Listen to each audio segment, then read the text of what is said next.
this one.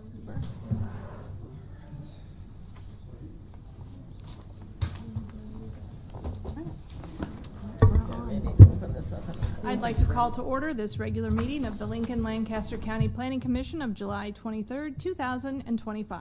A printed agenda is available outside the hearing room, and a copy of the full agenda, including the staff reports, are available online or at the Planning Department, room 213. The Open Meetings Act is posted just inside the doors at the back of the room. Out of courtesy for those attending this meeting, commissioners and the staff, cell phones may not be used in the chamber during any portion of today's meeting. We appreciate your cooperation. The Planning Commission action on today's items is a recommendation to the City Council or the County Board. The first item of business is the approval of the minutes of the regular meeting held July 9th, 2025. So moved, Campbell. Second, Joy. Ball, Abstain. Campbell, Yes. Cruz. Cruz, Yes. Edens, Yes. Joy, Yes. Rodenberg, Abstain. Ryman Yost. Yes. Minutes approved. We will now proceed with today's agenda. The next item of business is the consent agenda. Items on the consent agenda will be called at the same time and will not be scheduled for a separate public hearing unless there is a request from someone wishing to speak or at the request of a commission member. I will now ask Shelley to read all of the consent agenda items into the record. Once those items are read, she will ask if there is anyone wishing to speak. If you wish to speak on an item on the consent agenda, we would ask that you stand and state that item. That item will then be removed from the consent agenda and scheduled as a separate public hearing under Section 3 of today's agenda. All items remaining on the consent agenda will be voted upon in total with a motion for approval. Shelley, will you please call the items on the consent agenda? Item 1.1A, change of zone 25012 to designate a historic landmark on property at 1821 South Pershing Road, and special permit 25027 for historic preservation with a waiver to build a garage in the front yard setback of the double frontage on Calvert Street on property at 1821 South Pershing Street. Item 1.2, change of zone 25015 from AGR Agricultural Residential to O3 Office Park District for approximately 2.7 acres on property generally located southeast of Nebraska Parkway and Pine Lake Road. Are there any ex parte communications to be disclosed on these items? No. Are there any ex parte communications that took place or additional information you learned while visiting these sites to be disclosed? Also no. If there is anyone here wishing to speak on these consent agenda items, please stand and state that item.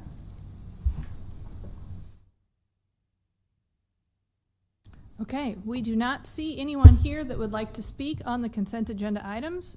I would now entertain a motion on the consent agenda. I would move to approve the consent agenda, Campbell. Second, Joy. Ball, Yes. Campbell, Yes. Cruz, Yes. Edens, Yes. Fight, Yes. Joy, Yes. Rodenberg, Yes. Ryman Yost. Yes. Consent agenda approved 8-0.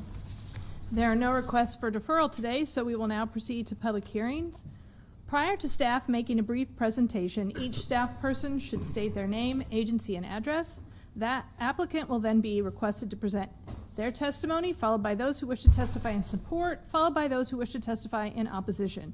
The staff will then be given an opportunity to respond to the testimony, and then the applicant shall have an opportunity for rebuttal. If during your testimony you have copies of documents or materials you would like distributed to the Planning Commission members or included as a part of the record, please provide them to the clerk. Each person testifying should state their name and address and shall have 5 minutes to speak unless additional time is requested and granted.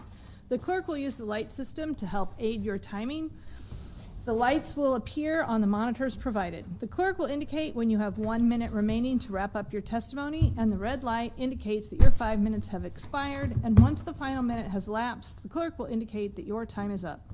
The Planning Commission will vote immediately at the close of the public hearing unless the Commission votes to defer action or continue the public hearing. Shelley, please call the first public hearing item. Item 4.1, Comprehensive Plan Amendment 25002 to amend the Lincoln Lancaster County 2050 Comprehensive Plan to change approximately 113 acres from Tier 1 Priority C to Tier 1 Priority B on the Priority Growth Areas map, move approximately 42 acres into the future service limit, and change from Tier 2 to Tier 1 Priority B on the Priority Growth Areas map, and change the same 42 acres from agricultural to urban residential on the future land use map on property generally located at the northeast corner of South 98th and Pine Lake Road. Are there any ex parte communications to be disclosed on this application? No. Are there any ex parte communications that took place or additional information you learned while visiting any of this site to be disclosed? No. Andrew Theroff, Planning Department, 555 South 10th Street. This is a comp plan amendment to our growth tier map and future land use map. As you can see on the graphic on the screen, I'll start with our growth tier map. So this is at 98th and Pine Lake. Right now, the site is within Tier 1 Priority C and Tier 2. So Tier 1 Priority C is 2035 to 2050. Tier 2 is after 2050. The applicant is proposing to change the entire site to Tier 1 Priority B, which is roughly now until 2035. Associated with that is the future land use change on the left side of this map. Anything beyond our 2050 future service limit, we don't show urban land uses for. So right now we're showing agriculture for the area that is currently shown as Tier 2. If we change it to Tier 1 Priority B, we of course need to have an urban land use on there. So the applicant's proposing residential urban density here. As you can see, the site is mostly surrounded by future urban density residential with low density residential on the east side. So residential uses seem to make sense for this location. One thing that's somewhat unique about this site is that it cannot be served by gravity sewer within the Tier 1 Priority B timeline. So they would be requiring a temporary pump station. The city is currently working on an update to our temporary pump station policy. One of the things with that policy is if we were to use a temporary pump station for a development such as this one, there would need to be compensating benefits. So things like affordable housing or even just a mix of housing price points and types, conservation design in terms of how the development is laid out, maybe sustainable construction of buildings. There's going to be a variety of things that are mentioned in that temporary pump station policy update. Another element of this is that by adding this area into our Tier 1 growth tiers with this temporary pump station, our LTU folks have confirmed that this will not impact availability of sewer, water, or other infrastructure for any other areas that are currently in our growth tier. The comp plan does talk about allowing flexibility with our growth tiers to be responsive to development needs, and we think this is a good example of that. So we are recommending approval. As you see in the staff report, it is conditional approval because it is on that condition that City Council approves the potential temporary pump station. So after your recommendation here, it will be held for City Council vote until that pump station policy is finalized. Do we have any questions? Yeah. I know a goal of Lincoln is to have kind of these little towns within a town, so having access to commercial and businesses close by. Was that in the conversation? So that is one of the things we're looking at in terms of the compensating benefits with the temporary pump station policy. And I should, I guess, make clear when we show this whole thing as residential urban density, in our future growth areas, we don't show the small neighborhood commercial centers because we don't know where they're going to be. But with the development proposal, there's always the opportunity for a neighborhoods type commercial center, even though it just says residential urban density. Thanks. Additional questions at this time? All right, thank you very much. Testimony from the applicant.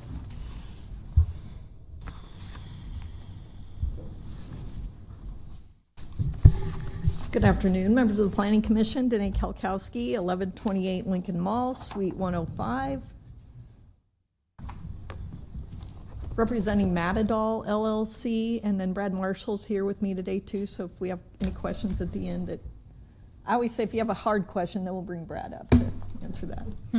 But the property we're talking about today, Matadol has a contract interest in, and they're the entity that's done the development of the Wandering Creek project up on the north of Firethorn and Van Dorn and west of 98th Street. So The reason we're even considering visiting with the city about amending the pump station policy and looking at this site is it's a really great site for development, right? It's got paved roads adjacent to it. It's got water line already available to it, other city services within the area. We've got a relatively brand new elementary school across the street, a big regional, commercial center just to the southwest. So there's all kinds of city services ready to go other than sewer. And so I think we've been working with the city for the last several months about updating the 2004 temporary pump station policy. So it was time to give it another look and consider making some adjustments based on things we've learned in just time that's passed. So the reason we're in here talking about it is because this is a pretty exciting site to look at that with development would allow us to take advantage of a bunch of city infrastructure that's already there and existing, right? So we acknowledge that in order for this to go forward, it will take an amendment to that temporary pump station policy. I think, as Andrew mentioned, we're asking for the 2 comp plan amendments. And I think he did a pretty good job explaining why and what those are. And again, we're acknowledging the comp plan amendments won't go forward unless we have the temporary pump station policy going with it. We've been working several months with the city. I think I think they have another meeting today, and we're really close to bringing forward, I think, the draft of an updated policy. So that should be coming forward through the process and for public input here pretty soon. Matadol, as Andrew stated, has already been able to demonstrate with the capacity in the sewer that this property could be serviced through a pump station without taking capacity from other, tier 1 priority A areas. So we're not taking away from somebody else in order to bring this property on. There's capacity to serve it. And then I think finally, they're excited about bringing this piece of property forward and doing some unique design. Maybe being able to, we're really looking at some concepts of some new housing that would, while not affordable housing, would be more market rate or smaller housing to make it more affordable. So we've got a couple new products we're looking at, maybe being able to incorporate into some pods within this area that would provide some additional public benefit to the city with the development of this site. And I think that's going to be one of the keys under that pump station policy is not only being able to demonstrate the capacity, but to demonstrate that there's going to be some public benefit from being able to utilize a temporary pump station, in the short term. So that's what we're trying to do. We need the comp plan amendments in order to be able to move forward. So we're asking for your approval in accordance with the recommendation of the planning staff. And I'd be happy, or Brad, to answer any questions you might have. All right, we'll start at the end. And Am I correct, Danae, in remembering that the pump station would be paid for by the developer? Yes, that stays consistent in the updated draft, Okay. yes. And both construction of it and maintenance of it until it gets taken offline and hooked up to the gravity Right. system. Okay, thank you. okay. Additional questions? Okay. Thank you. Thank you. At this time, we will take testimony in support of this application. Is there anyone here who wishes to testify in a neutral capacity or any testimony in opposition? Okay, does anyone on the commission have any additional questions for staff? And no need then for applicant rebuttal. Okay. At this time, I would move that we'd close the public hearing. Second, Joy. Ball, Yes. Campbell, Yes. Cruz, Yes. Edens, Yes. Fight, Yes. Joy, Yes. Rodenberg, Yes. Ryman Yost. yes. Public hearing closed. And I would move that we approve Comprehensive Plan Amendment 25002. Second, Joy. Discussion. This is a growing area. There are some other pump stations in existence. I think this is a good way, a compromise way to get this property because it's surrounded by acreages and by residential. So I'll be voting for this. Any additional discussion? I agree with our fellow Commissioner Campbell and appreciate the work of the planning department, city staff, and the applicant in coming up with this opportunity for additional housing options for our city. So thank you, Shelley. Ball, Yes. Campbell, Yes. Cruz, Yes. Edens, Yes. Fight, Yes. Joy, Yes. Rodenberg. Yes. Ryman Yost. Yes. Approved 8-0.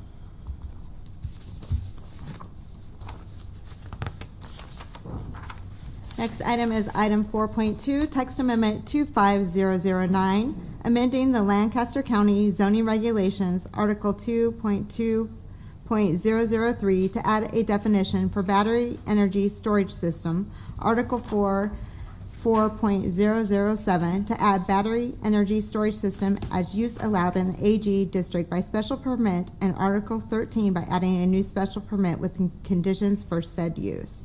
Are there any ex parte communications to be disclosed on this application? No. Are there any ex parte communications that took place or additional information you learned while visiting any of the site to be disclosed? No. Good afternoon, members of the Planning Commission. George Wesselhoff, Planning Department, 555 South 10th Street. So this is a request to amend the Lancaster County zoning regulations, various articles, to allow for a new use, a battery energy storage system use, which I have a picture from the front cover of a zoning practice magazine here that shows what they resemble. Essentially, they look like storage containers. There can be potentially dozens of them on a few or multiple acres. This is a relatively recent land use type. There was a recent city text amendment, as you will recall, for this use type. That was text amendment 25006. That text amendment allowed the use by special permit in the AG zoning district, and then also by conditional use in the H3, H4, and the industrial districts. The city text amendment included conditions for emergency action plan and safety data sheet information, along with special permit conditions that may include additional requirements for setbacks, screening, or other modifications. And so the City Council approved that on July 14th, 2025. This county version is very similar. It addresses the ag district only, the AG agricultural district. It allows the use by special permit. I would note, prior to the city version coming before the Planning Commission, the applicant worked with various departments, including Building and Safety, Health, Lincoln Fire and Rescue, and Planning, to adjust the proposed city text amendment from the original submittal. And those departments looked at such aspects as life and safety aspects as part of that process. And those same criteria that were in the city regulations are in the county version before you. The specific proposed conditions for the special permit for this text amendment include that it is used in association with energy transmission, substations, and/or solar or wind energy conversion systems, that it meets the setback and height requirements of the district unless adjusted by the Planning Commission, that the Planning Commission may require additional screening to address site-related impacts of the battery energy storage system, that the system has an emergency action plan approved by the pertinent fire department, which in this case would be most likely a rural fire district, that safety data sheet information is provided to the health department for the battery chiller systems, and that also that the system complies with sound requirements that are recommended by the health department that are contained in the county regulation proposal here, which is similar to the city. And we do have Chris Schroeder here today from the health department if there's any questions on those specific aspects. At this point, I can answer any questions you may have. George, with that, as we had the city proposal before us, we amended that for a greater setback and also more screening than had been originally proposed. Does this county proposal hold with those same two criteria? Well, just to clarify, the amendment for the city proposal was to require a special permit for the AG district. The original applicant's submittal for this city proposal did not include that. They were proposing a conditional use for all the districts, including the AG district. And so that was what was emphasized at the Planning Commission hearing for the city proposal, was that the rural landowners may not necessarily expect this land use type, even if they're near a substation, just because of the scale of it. But there were no specific setback criteria. That is in there as a general criteria that the Planning Commission, either for the city or this proposed county version, could enact or as a condition of approval, apply a specific setback. So at the present time, it does not include what we had passed for extra setback and on batteries, storage, and also heavier screening. I think, I don't recall that there was a specific setback provided for the original ordinance that you considered. For the city that we did amend that.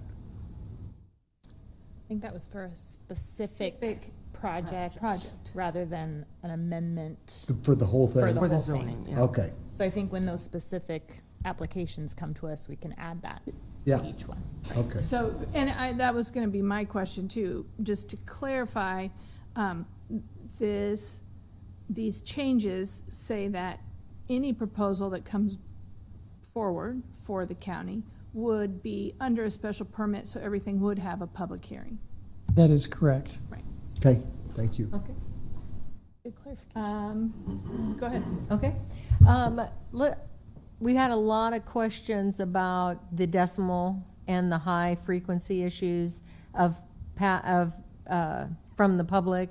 Also on the fire issues and lithium battery issues. Could we maybe hear from the health department a little bit to address those questions, please? Sure. Thank you.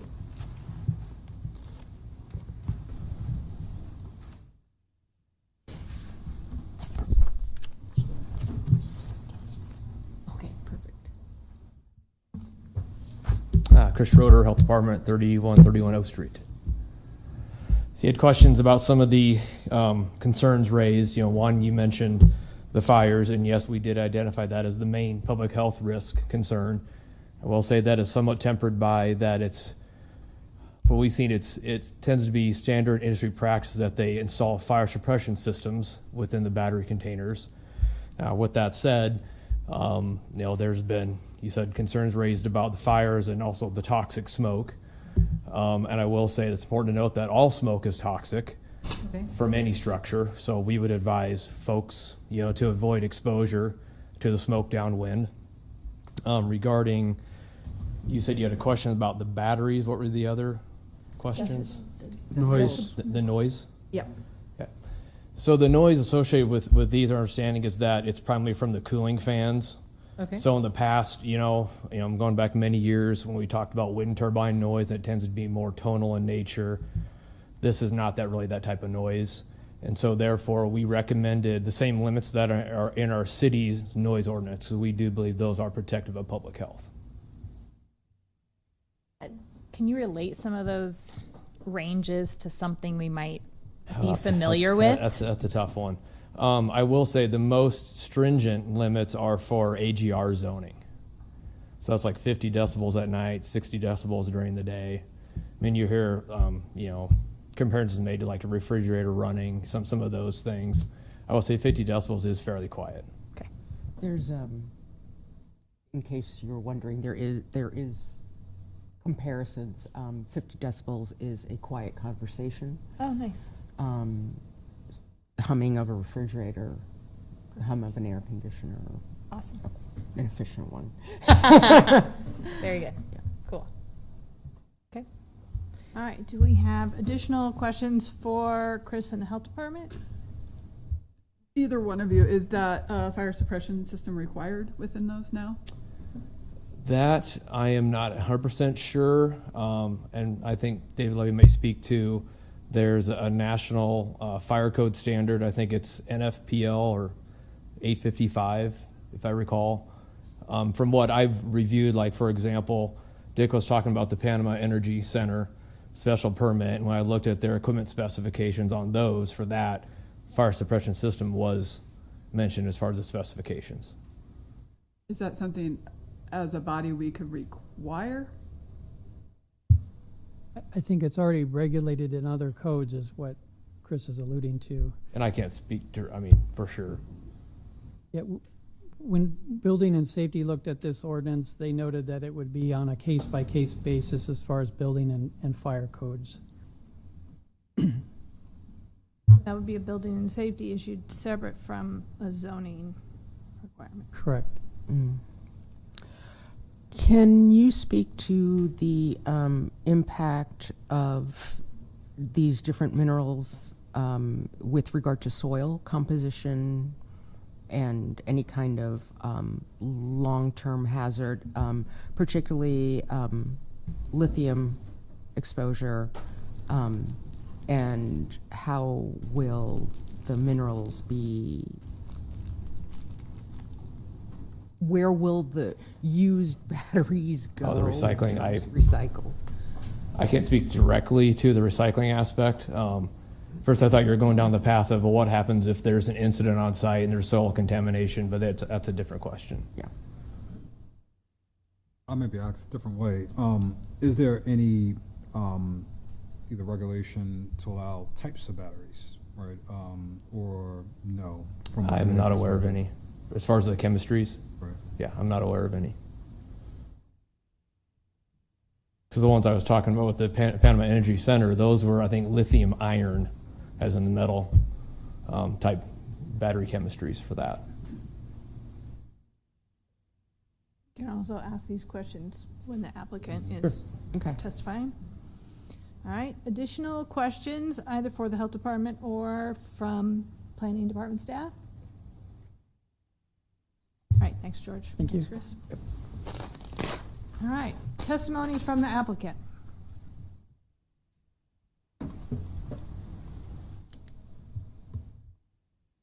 Madam Chair, Commissioners, good afternoon. David Levy, Barrett Home Law Firm, 625 South 14th Street, on behalf of the applicant. I know many of you heard about this, and we had a discussion about this in June at your meeting. I have a similar PowerPoint, if I can find that. I will go through that. I'll go a little bit quickly. I know some of you, you have a lot of information given to you, so I'll go through this, and certainly, oh boy. If you have any questions, there we go. I am happy to answer them. Let's go with this. Very good. Okay. So our client here is a company called Eolian. They are the applicant for this text amendment. I will say there are other companies also interested in constructing these systems in Lincoln and Lancaster County. There's one company that is actively doing so in coordination and conjunction partnership with Lincoln Electric System at this time. As you can see, Eolian has a portfolio of operating projects and planned projects really across the country, including 5 here in eastern Nebraska. This is another slide on their operating storage. You can see a photo there gives you a little bit of an insight of what one of the inside of those containers that George showed might look like.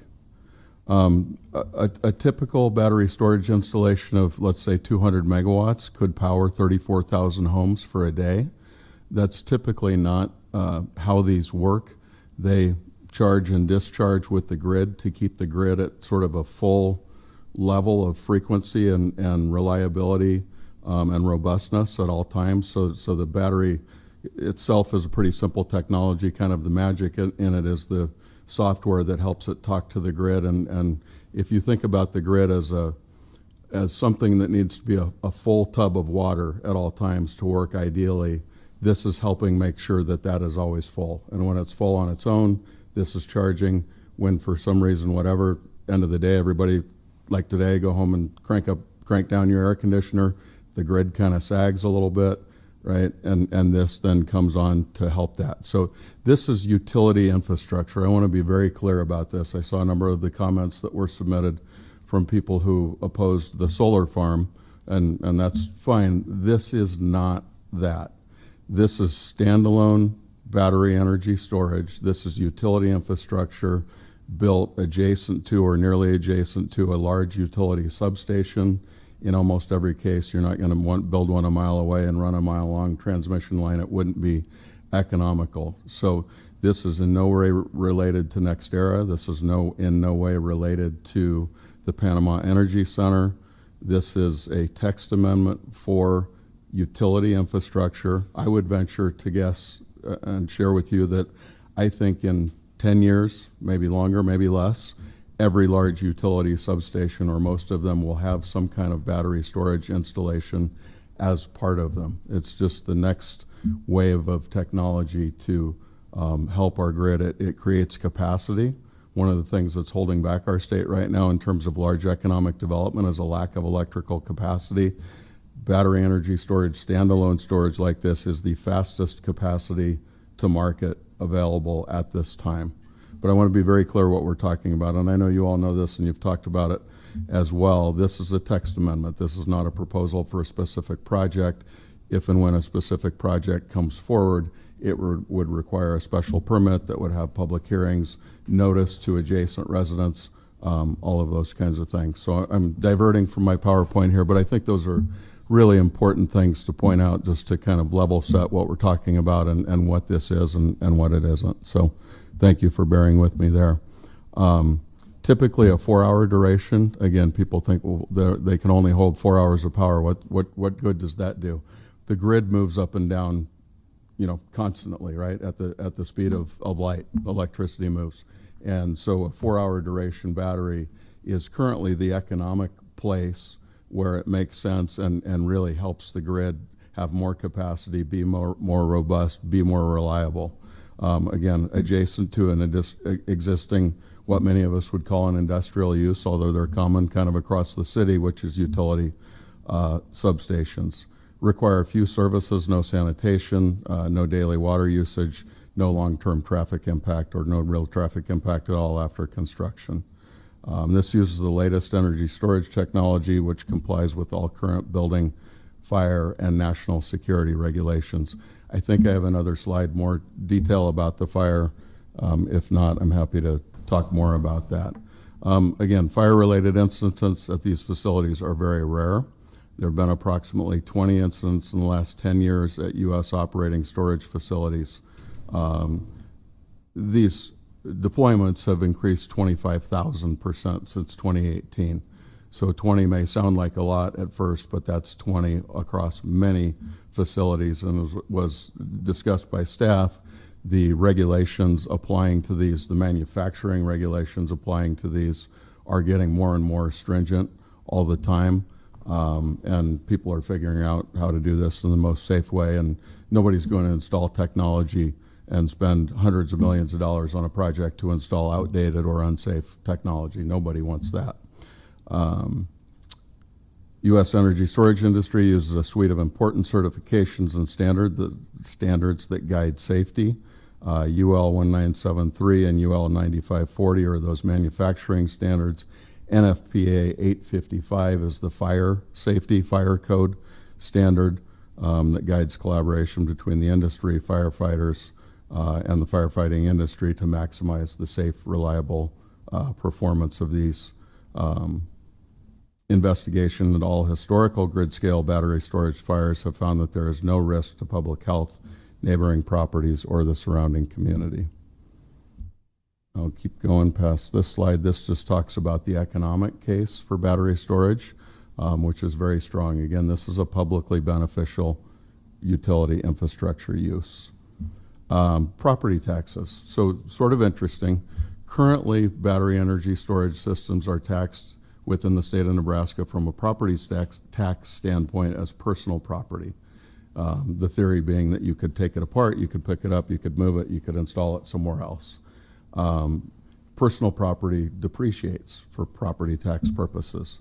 And so a 200 megawatt battery storage facility, typical facility over 20 years, under the current tax system would pay over $8.5 million in total property taxes.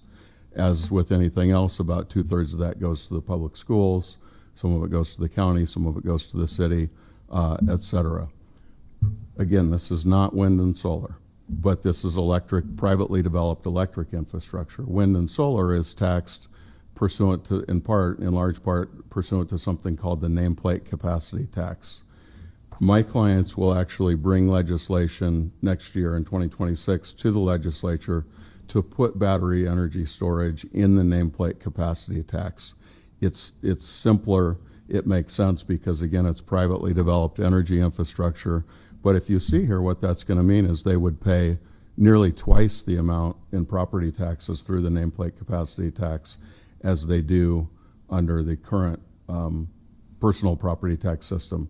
And that's something that they as a business have decided to do because they think it's the right thing to do, both in terms of kind of the process of it, but in terms of their contribution to the community. I, of course, can't predict whether that legislation will pass. I hope it does. I think it makes sense. But at least $8.5 million over 20 years and potentially as much as $16 million. I'll leave it at that.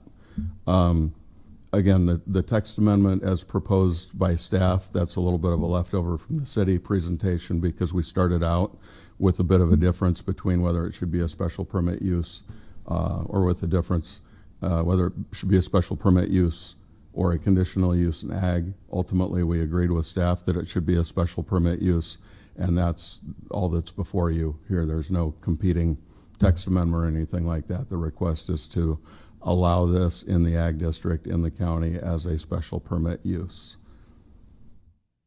And here are some pictures. Here's a very urban installation.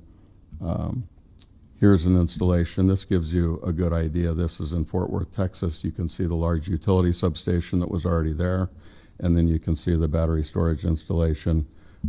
Here's another one. This is a 200 megawatt project. That's what I've been using as an example. From a land use perspective, for context, that area where those containers sit is probably 10 acres, I'm going to say. And you can see there that those sit, maybe it's pretty small, but they sit on concrete pads. That's a fenced gravel yard. So again, in terms of safety, fires, things like that, and that's it. Madam Chair, just one more minute on fire safety, if I might, just Yeah, because responding. that will be a question, so you can go ahead and address it. Okay. Maybe I should wait for the question and see exactly what it is. One of the things about NFPA 55, so a couple of things. We all hear and read about battery fires in electric cars. Those are different batteries. Those batteries are made with lithium and nickel. These batteries that we're talking about are made with lithium and iron. Nickel is lighter than iron. When you're doing an electric car, you want it to be as light as possible so that because you're moving it around, right, more weight, the more drag on the batteries. These don't move around, and they're very heavy because they're made with lithium and iron. Nickel is a much more combustible substance than iron. You think about taking a plate of iron, I don't know where you would find one anymore, and trying to set that on fire. That would be extremely difficult. NFPA 45 says that the individual cells in the batteries have to be separated from one another and insulated from one another. The individual batteries have to be separated and insulated from each other. And then as you've seen in the pictures, these are contained inside of steel containers. And those are separated and insulated from one another. These don't really burn, they don't really explode. If they were to overheat, they would kind of smolder. And what would happen though is these containers have sensors in them that would sense that heating and would shut at least that container down, maybe the adjacent containers, maybe the whole facility. So there are a number of safety systems to ensure that if something should start to happen, there's an immediate response. There was a discussion and a question about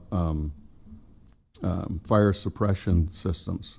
The industry today is actually going away from those because what they have found is that in some of the earlier installations that had those fire suppression systems, something starts to happen, the fire suppression system goes off, and it actually makes the situation worse.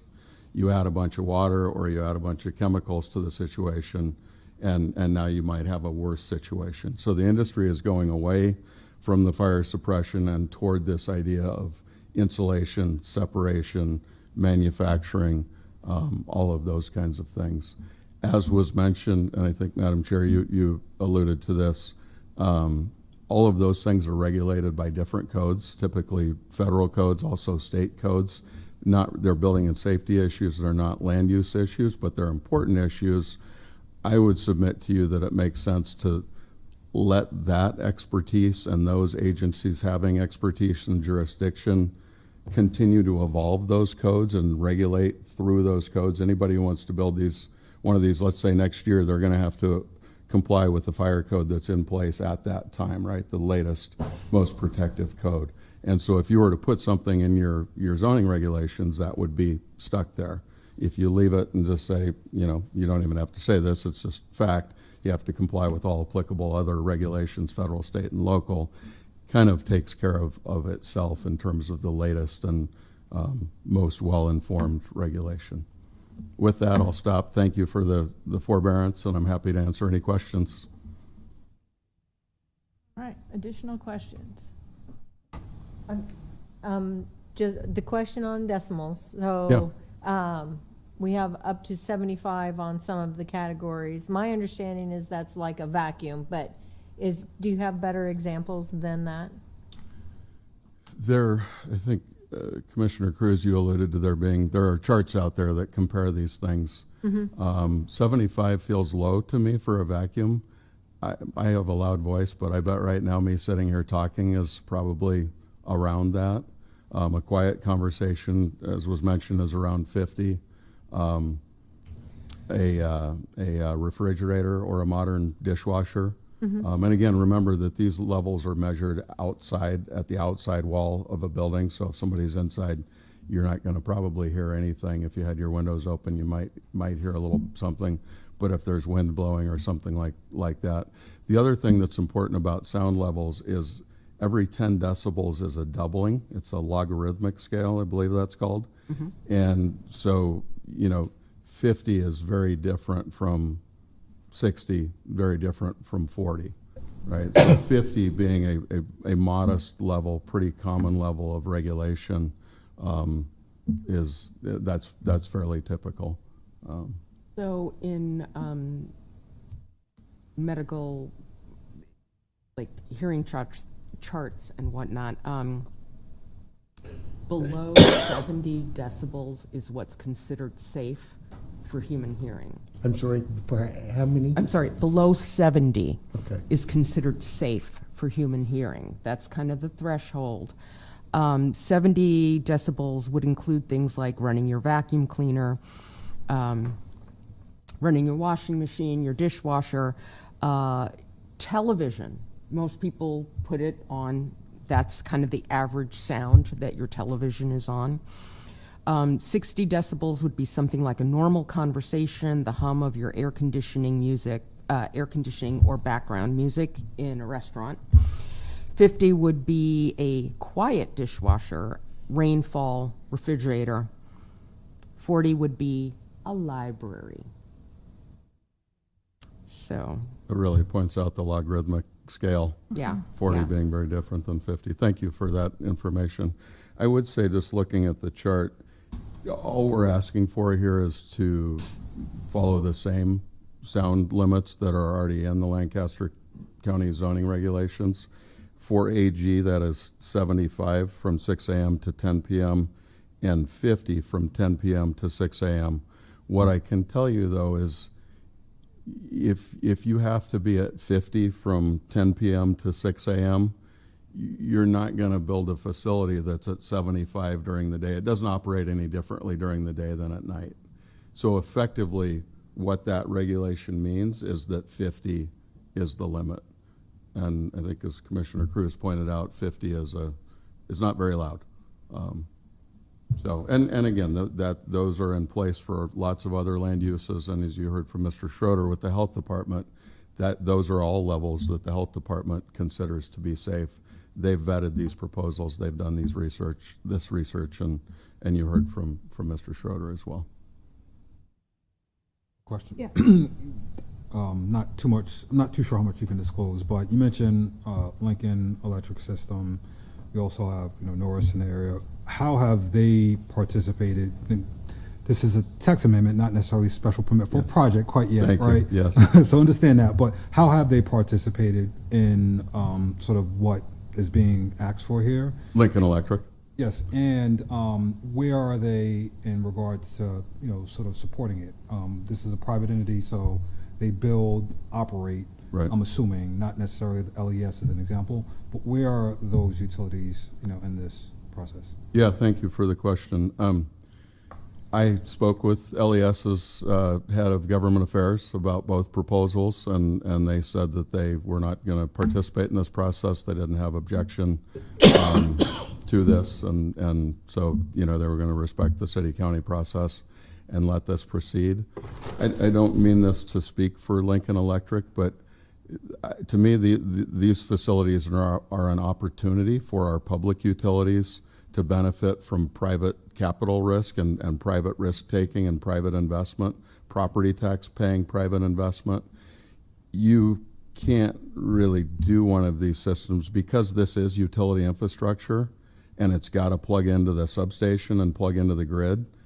I can't do one of these in Lincoln without Lincoln Electric being at the table. Right? They have to be involved, or whoever the interconnecting utility might be, Omaha Public Power District or whoever it might be. You have to work with them because you're connecting to their system. So it really becomes, I don't want to overuse the term, but a bit of a public-private partnership at that point. There are different business models.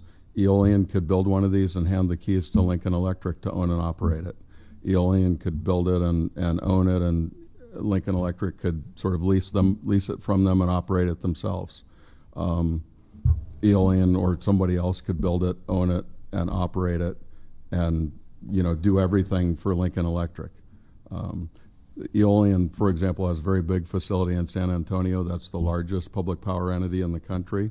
They work very closely with them, and they use different business models there as well. It's really, I think, an opportunity for the utility, and there's flexibility in the business model to do what the utility is most comfortable with. And I bet that'll change over time. Just a question to commissioners. This is for a private entity, understanding that public utilities are exempt from these zoning expectations. So again, it's kind of different, and that's why they're kind of reaching out to level the playing field, so to speak, to create that public-private partnership. Got it. Yeah, that's a great point. Thank you for bringing that up. And, I would say, because this is a private entity, or the applicant would be a private entity, they are, of course, subject to zoning and then be subject to the special permit process, which might result in conditions of approval, additional setbacks, screening, public testimony, public notice, all of those things. Not that Lincoln Electric wouldn't do that anyway, but you're right, Commissioner. There's a different set of requirements for a private entity. All right, additional questions for the applicant at this time? All right, thank you very much. Thank you. All right, we will now proceed with public testimony. People who are here who wish to testify in support of this application. Anyone here who wishes to speak in a neutral capacity? And now testimony in opposition to this application. All right, I will note that we did receive Numerous. numerous submissions to the public record from members of the public, but it appears at this time that we do not have anyone here who wishes to testify on this application. Additional staff questions? Okay. Applicant, anything else you would like to add? Okay, thank you. Answer any questions if you have them, otherwise nothing further. Okay, thank you. Thank you. I would move that we close the public hearing. Second, Joy. Paul, Yes. Campbell, Yes. Cruz, Yes. Edens, Yes. Fight, Yes. Joy, Yes. Rodenberg, Yes. Ryman Yost. Yes. Public hearing closed. And I would move that we approve text amendment 25009. Second, Joy. Okay, discussion? We had the city one before us, and of course that includes the 3 miles around the city. And this is purely the rest of the county that would be under this.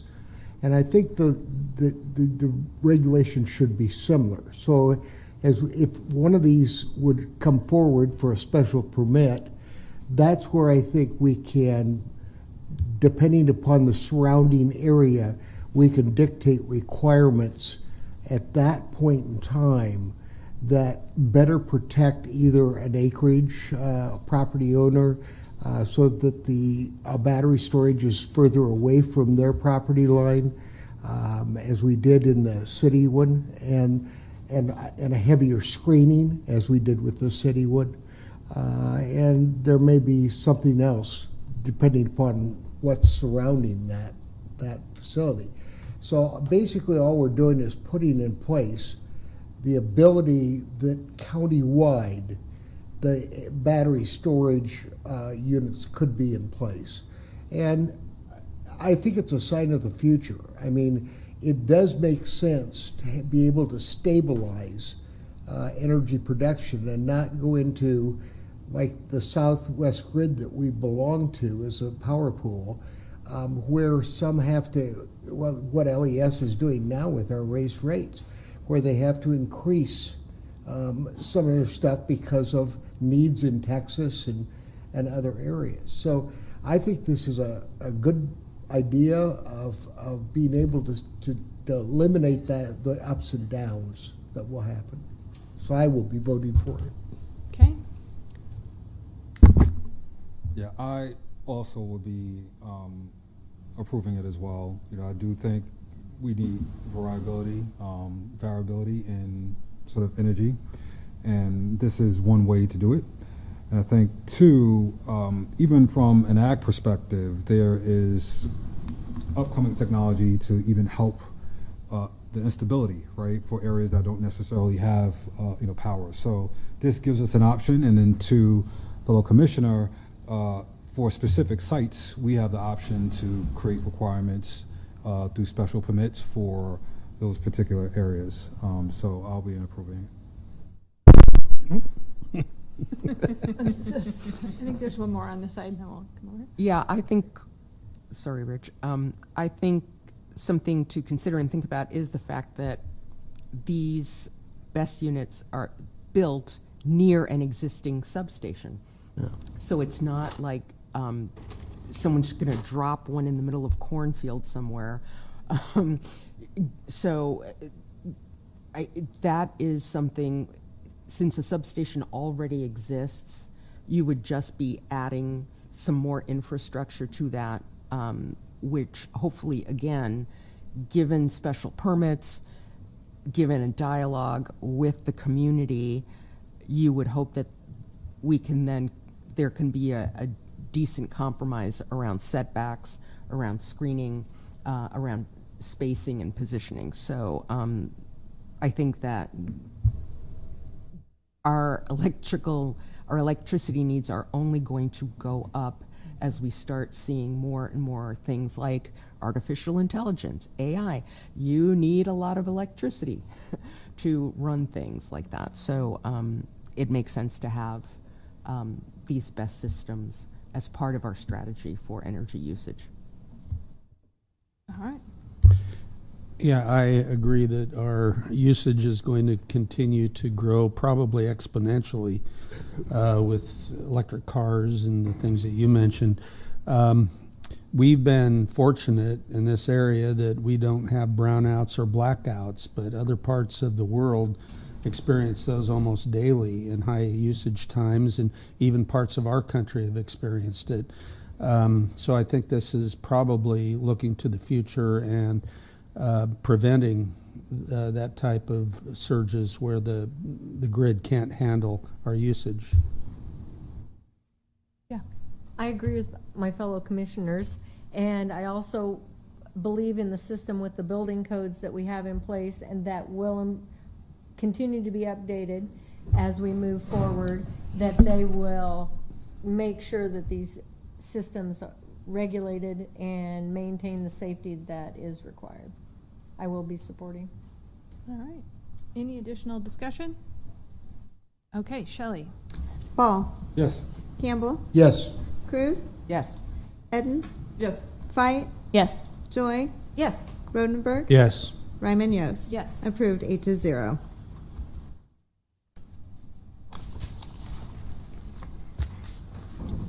Item 4.3, special permit 25029 to allow an early childhood care facility for up to 85 children and associated waivers to the minimum parking requirement, and to allow the facility to be located on a local street on property generally located at 2325 South 24th Street.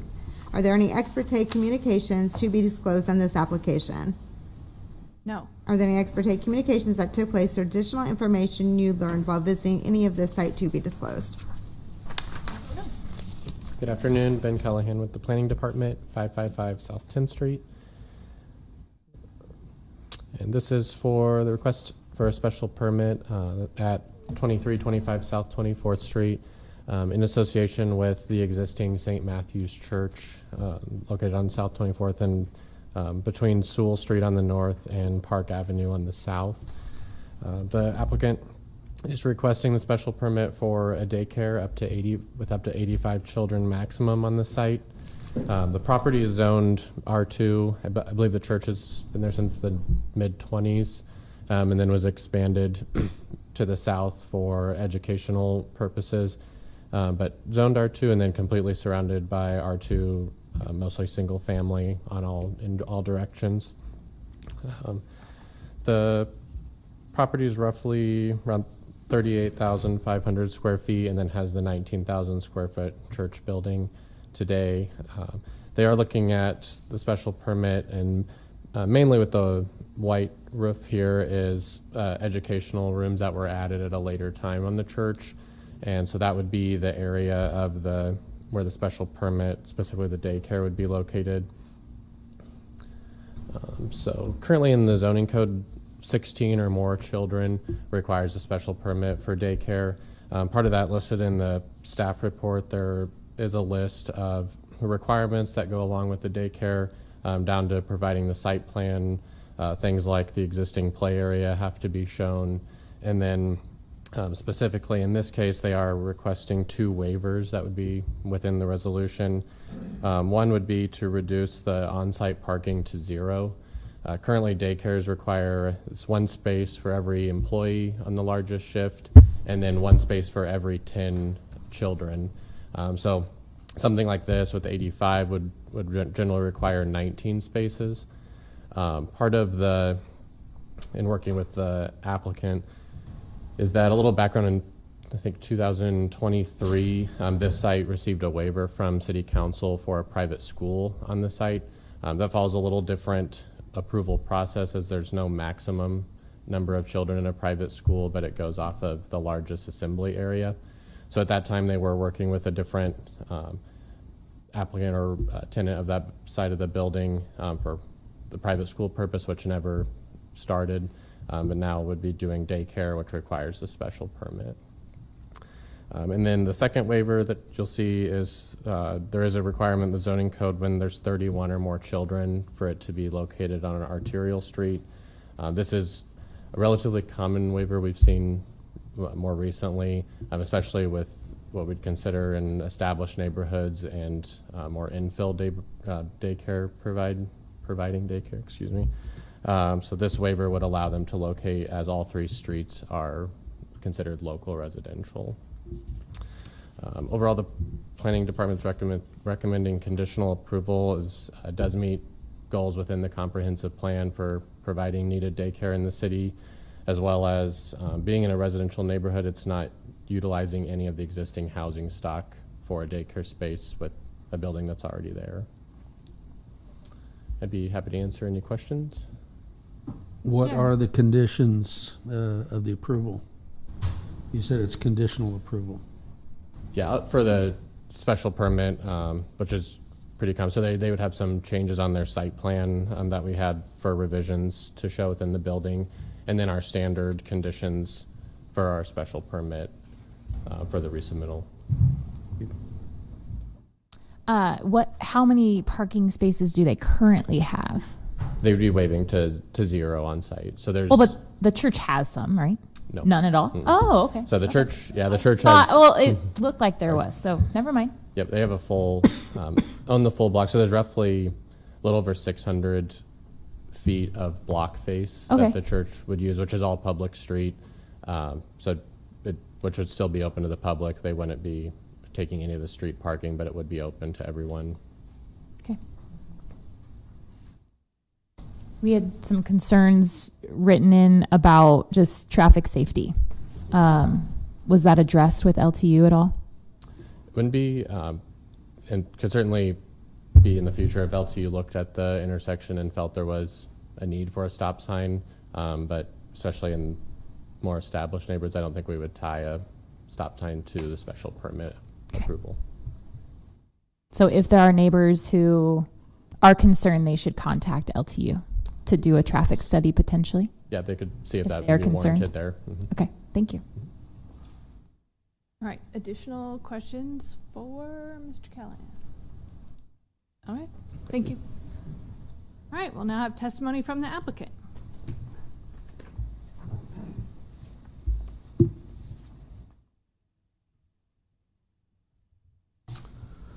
Good afternoon. My name is John Badami. I reside at 5909 Norman Road and currently serve as junior warden for St. Matthew's Church. I'm also an architect with Cadre Architecture and Design.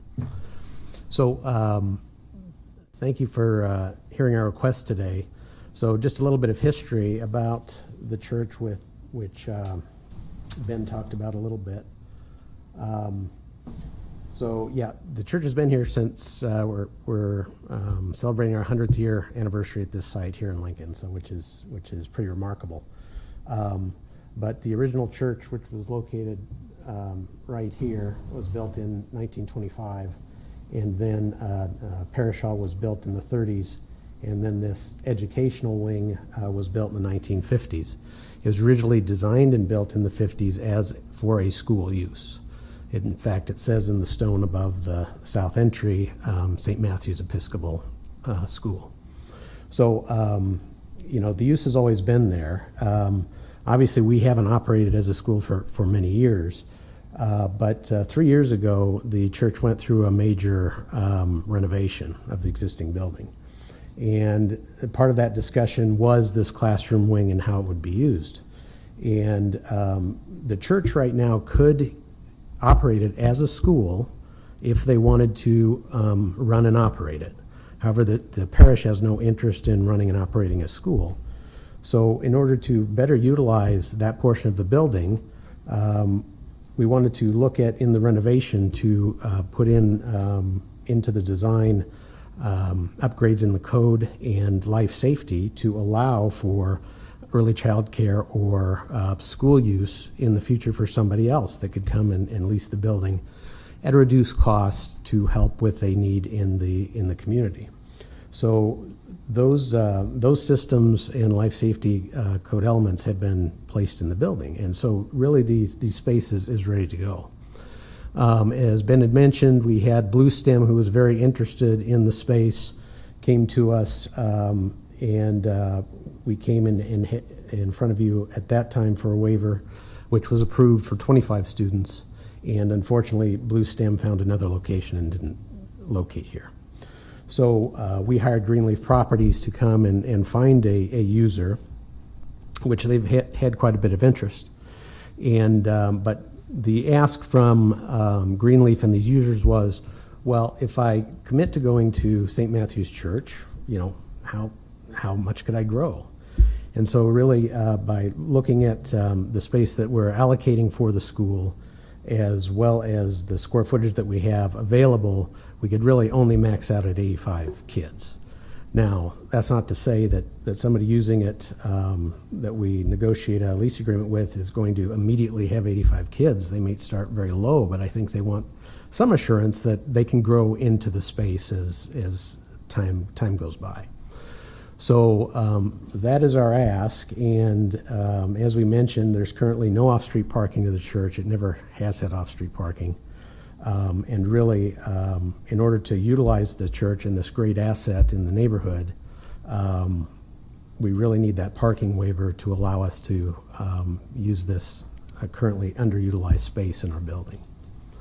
So with that, I'm happy to answer any questions. Go ahead. Yeah. First, thanks for filling a need in our community, right? We definitely need early childhood support services. And like I consider this infill, right? You're using an existing building, and so awesome. That's amazing.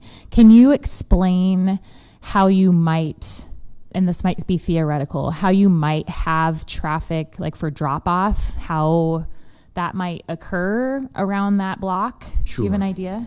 Yeah, I mean, roughly, so there's currently a designated drop-off zone here on the south entrance, which is the main entry to the school wing. That'd be Park Avenue, right? Park Avenue, Yeah, correct. okay. So there's signage, and there's currently a dedicated drop-off zone specifically for Perfect. that area of the church, so it's already in place. Okay, thank you. Additional questions? Do you know if you're looking at any daycare that can come in, a daytime daycare that can come in? Would this operate 24 hours a day? Could it operate 24 hours a day? That's my question. Yeah, right now I think ideally we're looking at somebody from, between the hours of 8 to 5. We have other users of the church, different groups that come in to use our building for different reasons in the evening. And I think we want to still maintain that opportunity for them. So I think we're really looking for a day user for the church. Thank you. All right, it looks like we don't have any other questions at this time. After we hear testimony, there will be a chance for you to respond to any of the testimony if you would like. Thank you very much. All right, thank you. All right, at this time, we will hear testimony in support of this application.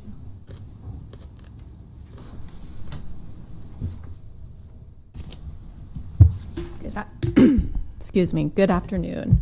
My name is Ann Brandt, 215 Centennial Mall South, Suite 512, and I am the executive director of Lincoln Littles, a nonprofit organization working to transform early child care and education in our city.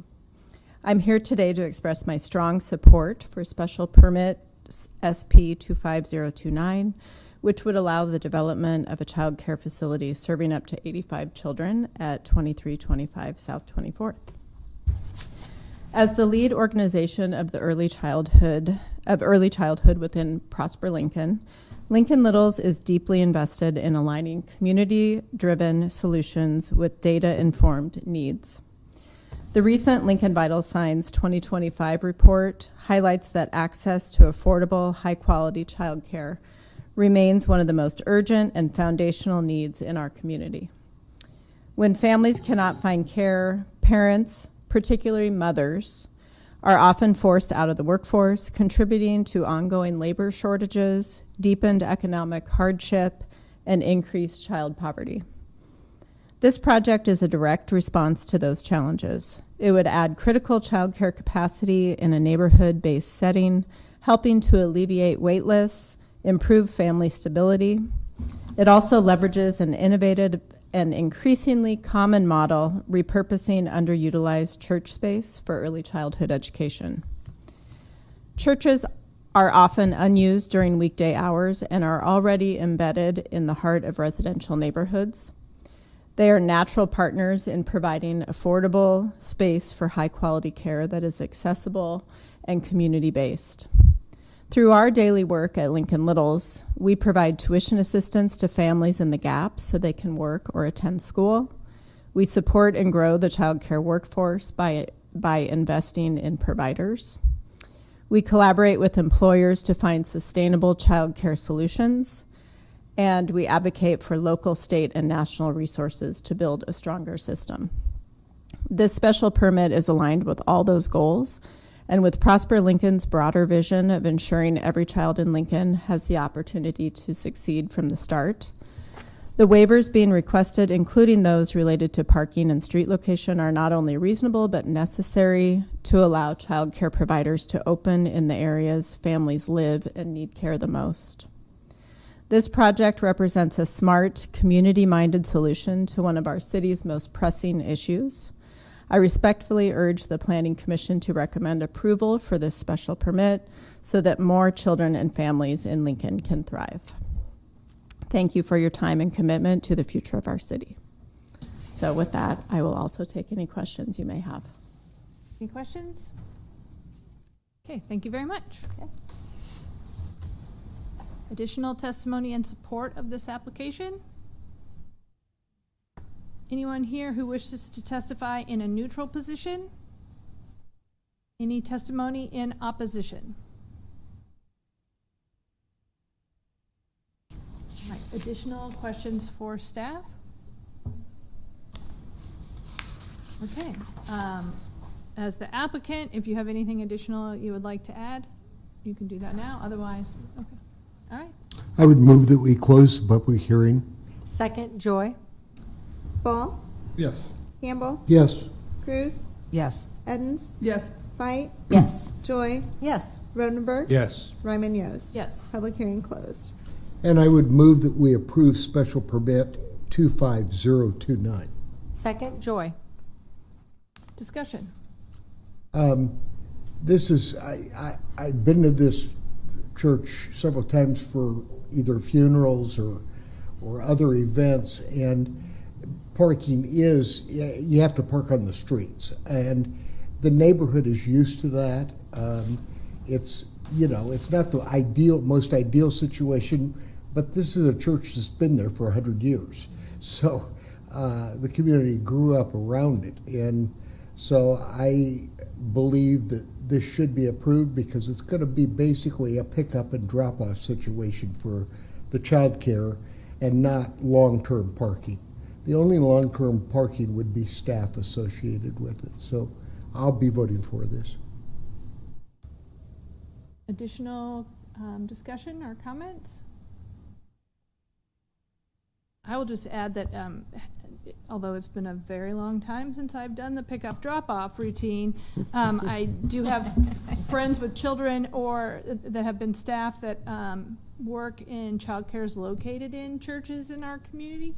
And one of the other things about being in an older neighborhood is that you potentially have families and staff that walk or bike or whatever, and that also decreases the need for that parking because it's part of the neighborhood. And so you hope that people, want to be a part of their community by doing that as well. So I think that could help alleviate some of that. So I will also be in support. Shelley? Ball, Yes. Campbell, Yes. Cruz, Yes. Edens, Yes. Fight, Yes. Joy, Yes. Rodenberg, Yes. Ryman Yost. Yes. Approved 8-0.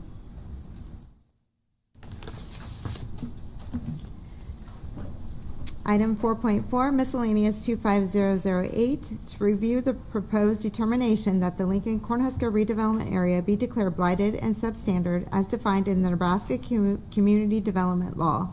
The study area is approximately 2,065 acres, generally located between North 56th Street on the east, Colfax Avenue on the north, North 27th Street on the west, and Holder Street on the south. Next item, 4.5, miscellaneous 25009, to review the proposed determination that the Lincoln Cornhusker Blight area meets the statutory definition of extremely blighted as defined in the Nebraska Community Development Law. The study area is approximately 2,065 acres, generally located between North 56th Street on the east, Colfax Avenue on the north, North 27th Street on the west, and Holder Street on the south. Are there any ex parte communications to be disclosed on this application? Oh, yeah, that's me. Sorry. Yeah, it's been on the Clinton Neighborhood Organization agenda for 2 consecutive months, May and June. We also discussed it at the July meeting. I worked with the city to get hook them up with the Clinton Neighborhood Organization. I happen to be the president of that organization, and to get them on the agenda. I did miss the June meeting, but I got a recap from who covered the meeting, that particular meeting. So there's just been a lot of discussions about it, but most of those people seem to be here today, so they can tell you what we talked about. Okay, are there any ex parte communications that took place or additional information you learned while visiting any of this site to be disclosed? And then I also did participate as a member in the sub-area plan. All right. Okay. My name is Dan Marvin, 555 South 10th Street. My role is Director of Urban Development. I've been in that role now for 8 days now. Welcome back. Yeah. So I think some of my testimony here cannot give you the history of how we got to where we are, but I can give you my background on the issues that you have before you. And then with me today is Keith Marvin and Spencer, who drafted the report that's before you, the blight study. I think specific questions related to blight and the Nebraska statute and how you achieve blight and the blight designation, I think would be most appropriate for them. Jennifer Hyatt, who has been with this process all along, is also here. But let me begin, if the, we used to call it the Elmo, it's a different device now, but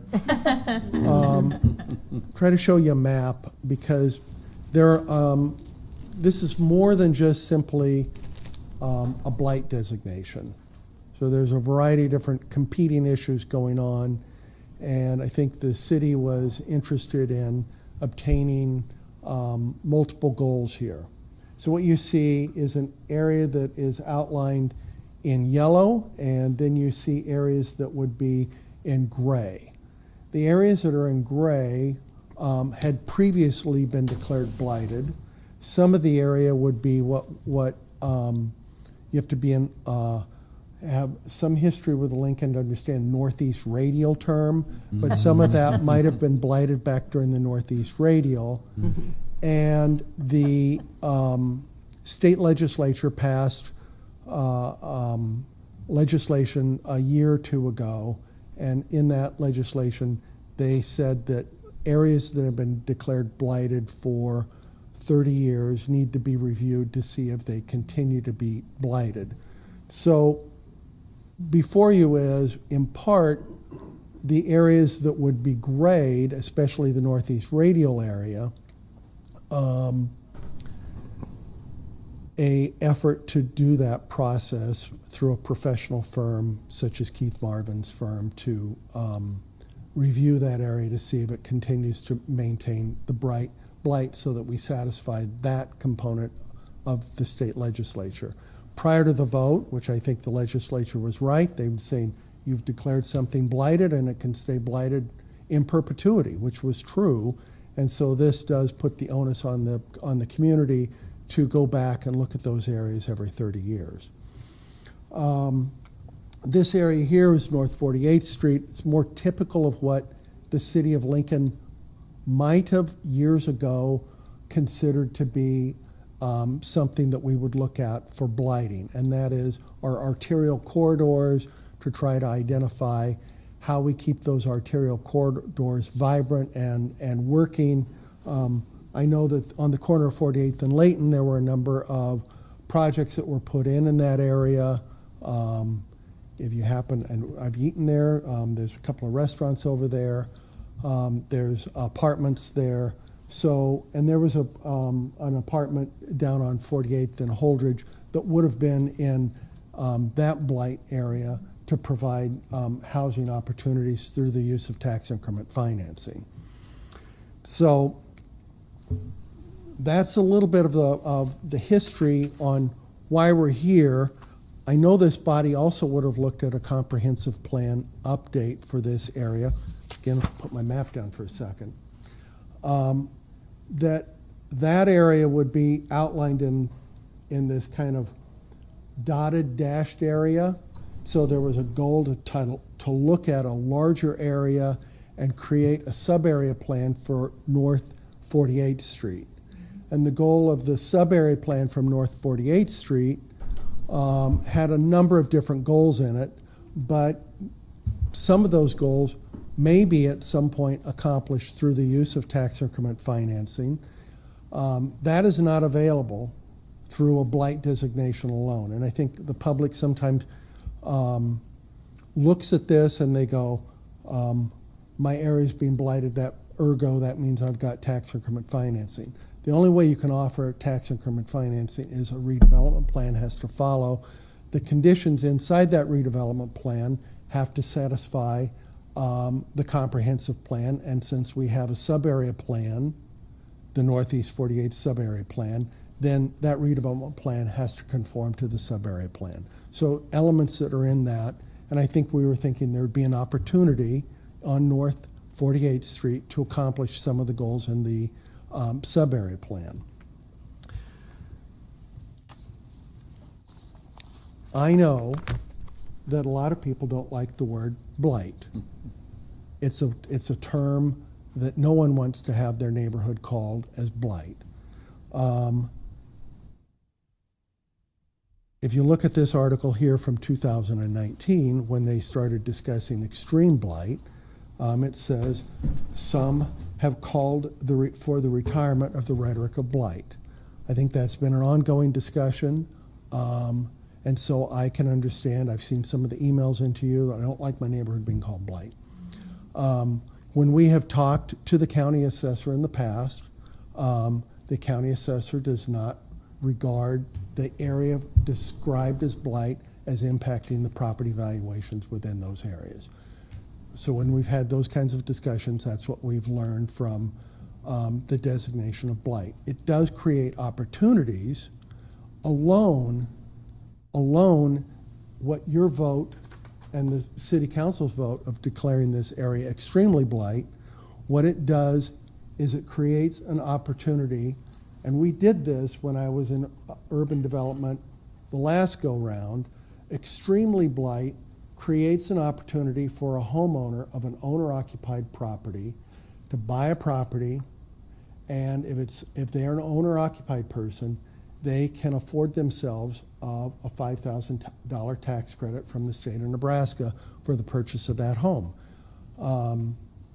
And they can usually use it over a number of years. So you would, if you paid $1,000 in state taxes, you would be able to use that $5,000 over the next 5 years. We tracked that because we did declare large areas in 2019 and 2020, large areas extremely blight. They were blighted. They didn't have redevelopment plans associated with them, so they couldn't have TIF associated with them. But we did do that for the purpose of being able to provide the $5,000 tax credit, and we've tracked that. And to date, through end of last year, we had about 460 people receive the $5,000 tax credit. That tax credit at the moment will expire at the end of this year. So this neighborhood would really only have this year as an opportunity to take advantage of that tax credit. But we think that citywide, we will be close to 600 people will have been able to afford a $5,000 tax credit. So when we did pay for the blight studies, we felt like that was a very small cost for a public benefit citywide that has afforded people in the aggregate millions of dollars worth of tax savings that then they would be able to put back into their home or back into their community. It does have another element in here, which is the ability to access additional points if you are applying for Nebraska Affordable Housing Trust funds. I think that's harder to measure. We know that when we did this Center Point down on South Street, did receive affordable housing trust funds, and we know that they made an application. We knew that they were in an extremely blighted area, but we don't know if that was the tipping point on whether they can do that. And I don't think anyone would be able to judge that. But there are opportunities for people to be able to apply that get additional points in areas that are declared extremely blighted.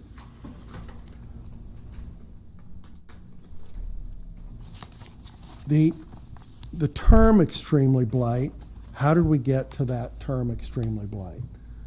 There was a constitutional amendment that was voted on by the state of Nebraska.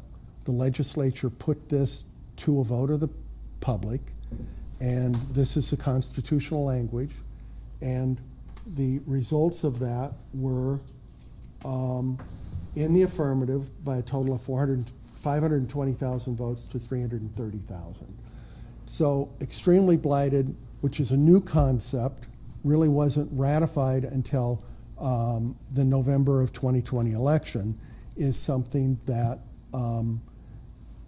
cities and states are taking advantage of, in part for the two parts that I talked about earlier, the tax credits on homeowners, the Nebraska Affordable Housing Trust Fund, but also it changes the number of years that you can use tax increment financing for.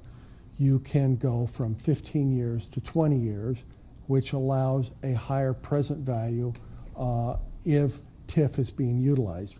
And again, TIF can't be utilized until we've brought forth to you a redevelopment plan that meets your approval and meets the city council approval too.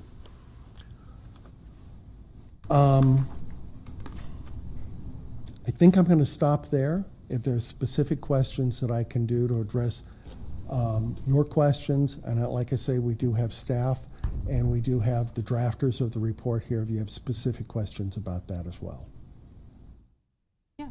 So the areas on that chart that are already listed as extremely blighted, when you go back through and resurvey those, does that get a, can you take that, would you take that away? How does that look if it's already designated extremely blighted? It is that way, and the vote here today would just ratify those issues as those conditions as being present today.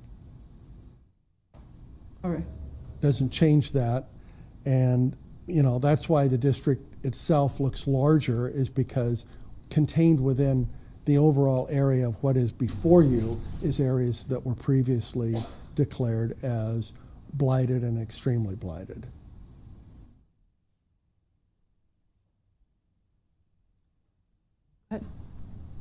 Does the clock start over for those areas that were previously considered? The 30-year clock would, yes. Okay. And that's the reason, I think the Northeast Radial, I was told 27 years, 28 years? 1973. 1973? That's what founded my neighborhood. Oh, okay. We fought against it and won. I was going to say, Jennifer Hyatt, Urban Development, 555 South 10th Street. The blight study that we have in our department says 1982, but certainly well over that 30-year mark. So. Okay, thank you. So I am curious if you can put the map back up. Sure. So you have that planned development for University Place that we've approved through the comprehensive plan. How did the city determine all that other extra spots? So how did you determine the total I know some boundary? of them, and we'll take them case by case. We have a plan for a streetscape for Holdridge. Okay. Okay, and so the goal in that streetscape plan, and we did back when I was urban development, we did a project on a repurposing of an old church on the north side of Holdridge Street. And one of the goals of that was to do the streetscape plan that we had adopted, and that streetscape plan goes to 33rd Street. So we would have included the yellow here to accomplish that end of it. And I'll spitball here. Jennifer can correct me if I'm wrong. We have kind of a long-standing tradition on Cornhusker or O Street, goals that are what we consider to be our entryway corridors, right, to do public improvements along those areas. And I can tell you when we did West O, we've done projects that have raised at the use of tax increment financing.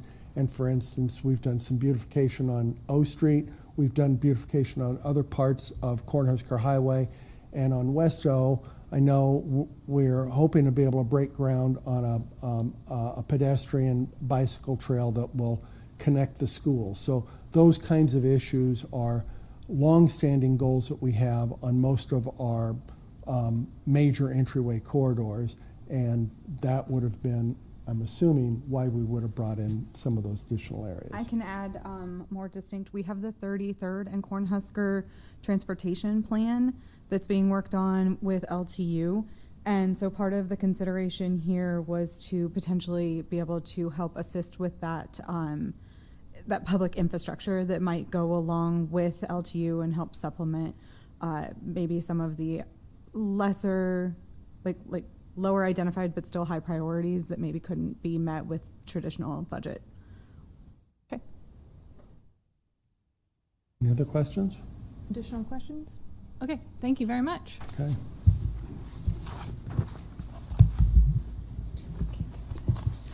Keith, do you want to talk a little, is it okay if we take a couple more minutes? Yeah, to kind of go yep, through the I was just study? gonna, yep. Okay. Good afternoon. Keith Marvin, Spencer Lemon, both with Marvin Planning Consultants, 382 North 4th in David City, Nebraska. So just briefly, we're here to answer your questions. We've done the study for the area. We've looked at some of the more evident things that we've got, and the nice thing about working with a city like Lincoln is your departments like LTU and some of the data that they have available.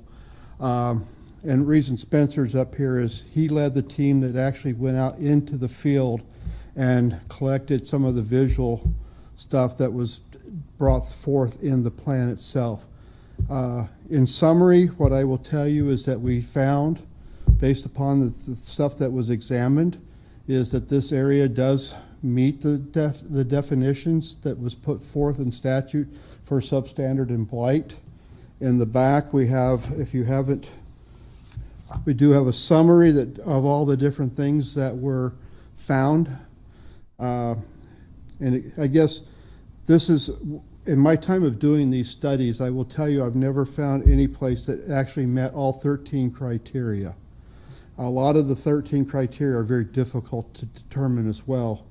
And we've done these studies in Grand Island, Hastings, North Platte, all over the state. So, and it's very difficult to find it. You've got stuff that LTU, infrastructure that LTU has identified as needing to be replaced. Though that data came directly from them, we've utilized their knowledge and their understanding of the system to bring that forward in the report. The one thing that we always get questioned on is the age of structure. If you go through this document, there were over 3,000 structures in this area. And when you do accumulation of those, the state auditor a few years ago got into the whole game of reviewing these. And they told us that it had to be, the average age had to be the average age in a cumulative, not that half and half had to be 40 or less. We do both. We look at both. So the average age of structures in this study area is 67.8 years of age. So well within the 40-year criteria that needs to be met in two different parts of the statutory requirements. With that, I guess I will be answer any questions, or Spencer can answer any questions that you may have about how we did this, or any other types of questions you may have come up with when you look through the study. Questions? Nope, I guess not. Thank you All very right. much. Appreciate Thank you. it. All right, at this time, we will take testimony in support of this application. Anyone here wishing to testify in a neutral capacity?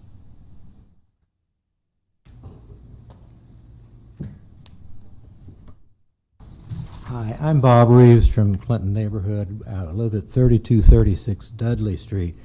I think I'm calling myself neutral because I really do not feel that the basic idea of naming blighted areas is there's anything that I disagree with on that.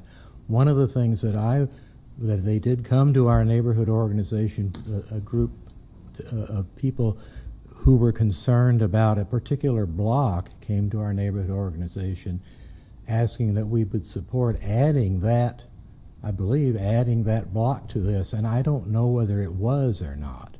And this is the block between 33rd and 32nd Street from Holdridge to Star, which is south of Holdridge. But, Not added. well, No, that's the block I'm most concerned about. Those people would really like that particular block to be declared blighted, so that it would help with development of the former Agmen's house, which has been sitting there for, I think, about 10 years empty.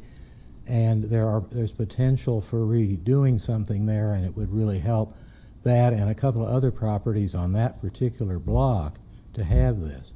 My general feeling, and I understand everything I think that's being said, and they came to our organization and answered questions too, and I know there's a lot of other people you'll probably hear from who have definite negative feelings on this. I think this area seems extremely large, and I know there are lots and lots of excellent houses located throughout this area that are not in any need of being affected by a redevelopment. And I would like to see the blight, I mean, it seems to be, it would make more sense if these blighted areas would look at specific corridors, specific places where redevelopment is really needed, rather than over such a large area. And I guess that's really my main reaction to it. I don't know if it has any effect on the actual resale of a house if it's in a blighted area or not. I know you're saying that it was said that it wouldn't affect the assessor's valuation, but I don't know if that's really the issue. The issue is if an area has blighted property in it, what effect does that have on people's ability to get a market value price for their home when they sell it?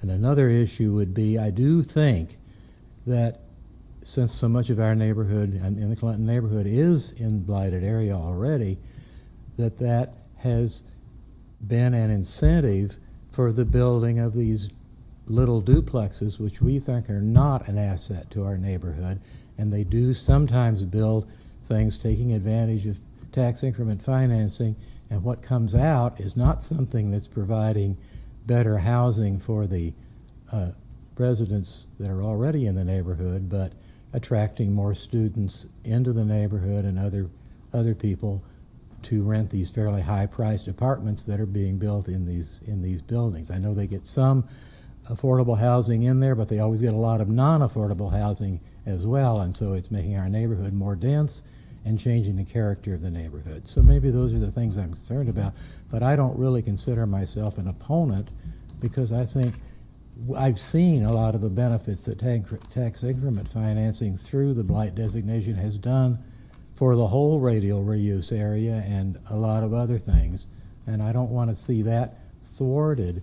I just think it could be used in a more judicious way. I guess that's my feeling. All right, and we will ask your questions of the group when we get to that. Oh, okay. Thank you very much. Anyone else with additional testimony in a neutral capacity? If not, we'll move on to testimony in opposition.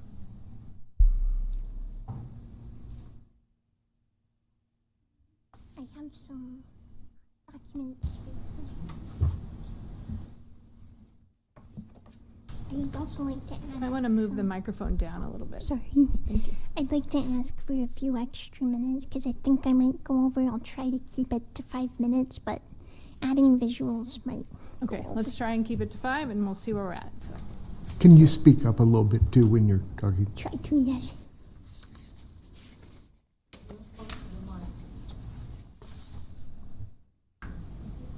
Yeah, can you move the mic up a little bit closer? There you go. Good afternoon. My name is Abigail Hazard. I live at 3025 Star Street, Lincoln, Nebraska, 68503. I am a Clinton neighborhood resident and Clinton neighborhood board member. I am speaking as an independent researcher with LNK Insight. I've been formally researching housing issues for 2 years. That's what led me to closely review this blight proposal. As you know from the staff report, This blight study is identical to the one used under previous application 25004. It contains serious errors, which I presented to Jennifer Hyatt and Ernie Castillo of Urban Development during the neighborhood meeting on June 2nd. That was the first time city officials engaged with our neighborhood. We were told they'd return before resubmitting. That didn't happen. I find it ironic the reason the first application withdrawal was lack of community engagement, yet no effort was made again. On page 4 of the study, it says that the boundary is the center line of Holdridge Street, yet page 14, this house, 2817 Holdridge, south of that line, is used as an example of blight. Again, on page 23,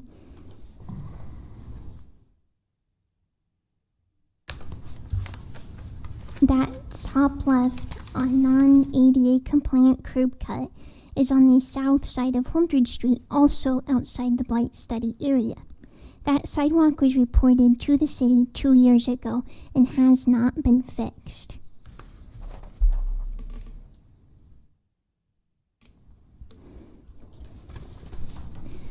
On page 14, the study states it used Lancaster County assessor data to evaluate building conditions. This should not have been the sole source for information. The assessor is for tax purposes, not a true indicator of building conditions. Other sources like Building and Safety Department records, Google Maps, Zillow, and in-person inspections should have been done. There is no evidence that these were taken. That said, do the study's deteriorating structure have current code violations? I checked parcels in Clinton and some in University Place.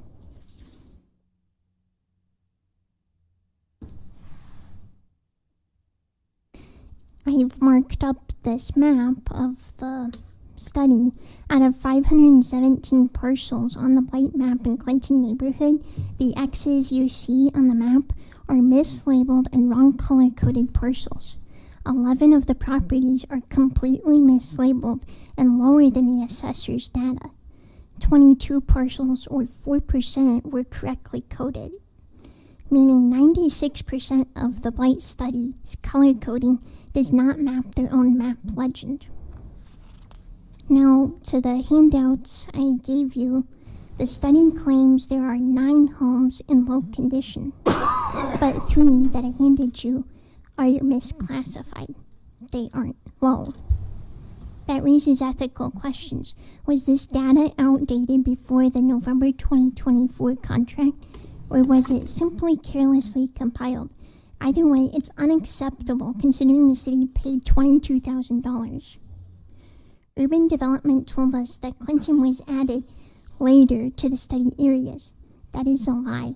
It's clearly included in the original contract with Marvin Planning. Kurt Elder's study strategically manufactured unemployment and poverty rates to falsely meet extreme blight criteria in an area that does not qualify for standard blight.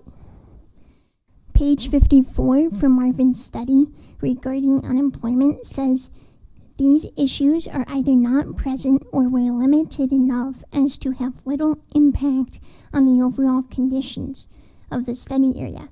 How is it possible to meet extreme blight other than fudging the numbers? Unethical, even if allowed by state statute.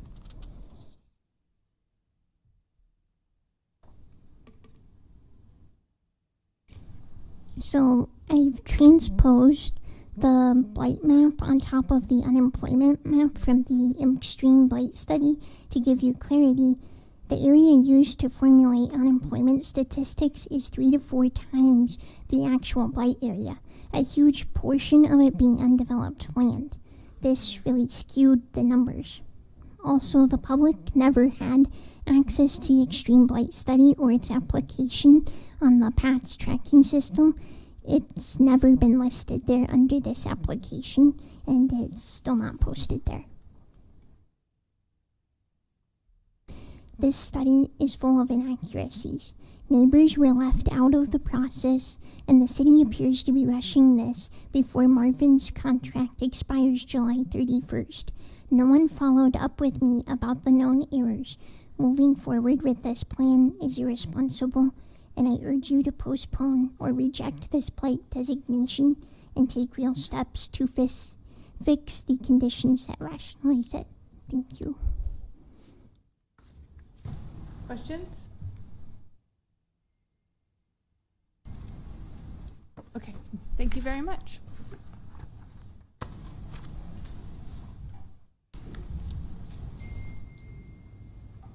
Good afternoon. My name is Emma Hazard, 3025 Star Street, Lincoln, Nebraska 68503. I am speaking in opposition to the proposed blight and extreme blight designations. I'm also an independent researcher with LNK Insight. I live in Clinton neighborhood. Also, I am on the board of the Clinton Neighborhood Organization, not an association, as the planning department staff report incorrectly states. Mislabeling our neighborhood shows a lack of respect and understanding of who we are. I want to make you aware urban development staff visited CNO on June 2nd, but did not bring or review the blight study and failed to explain its contents. The only material provided was a vague map which is not included in the study. Most of the meeting focused on promoting TIF using project examples from 25 years ago, highlighting how disconnected the city is from Clinton neighborhood. I'll respond directly to several blight factors the staff report describes as strongly present and point out where those claims are unsupported, inconsistent, or lack evidence. A substantial number of deteriorated structures. The report says that 32.4% of structures are below good, 86.3% are good or worse, 13.6% are very good or better. These percentages are unclear and appear to overlap or double count. The numbers should total 100%, not 132.3%. This is misleading.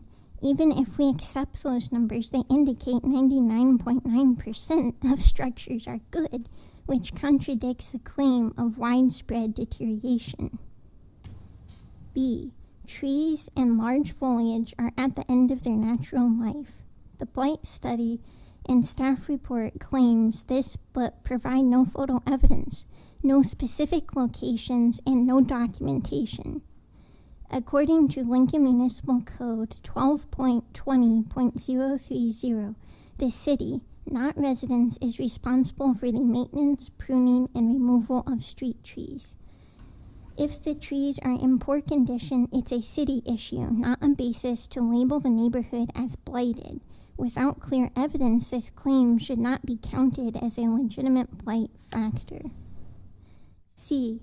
Deteriorating sidewalks, streets, curbs, and utility lines. There are real infrastructure issues, such as a recent utility pole failure that cut power to 50 homes. In 68503, 55 sidewalk complaints were filed in 4 years, but only 8 were verifiably addressed. These conditions are the result of the city delinquency, not private neglect. Blaming residents for public infrastructure failures is not a valid basis for blight designation. E. Diversity of ownership. Applying diversity of ownership to single-family neighborhoods is backwards. These areas are stable because they're individually owned. To use that as justification for calling them blighted is a distortion of legislative intent and an offense to property owners who've invested decades in their homes. With 2,830 structures spread across more than 2,065 acres, having 3,000 parcel IDs, is normal, considering these are mostly single-family homes. The study offers no evidence that ownership is fragmented or impeding investment. 1 more minute. E. Conditions that endanger life or fire by other causes. The report references standing water but fails to identify a single location. There are no floodplain maps, drainage reports, or photographic evidence. Without documentation, this claim should not be made. A blight factor. F. Cornhusker Highway is a functioning industrial corridor and has not prevented development in nearby areas like Havelock or Northeast Lincoln. This factor seems less about arrested growth and more about paving the way for future lane reductions and upzoning for dense redevelopment. Blighted and substandard are separate legal categories under Nebraska law. The report claims that 2 of 4 substandard factors and 7 of 12 blight factors are strongly present, yet never defines strongly or offers a standard for That's that 5 judgment. minutes. Are you ready? I have like 2 paragraphs. They're short. Okay, as quick as you can, please. Meeting partial thresholds in both does not automatically qualify the area for either. Without evidence and a transparent evaluation method, the conclusion is subjective and legally insufficient. The Planning Commission has a duty to base its decisions on truth, transparency, and equity. I urge you to reject or delay this declaration and demand a corrected study grounded in documented evidence and real community input. Thank you. Thank you. Questions? Okay, thank you very much. Additional testimony in opposition.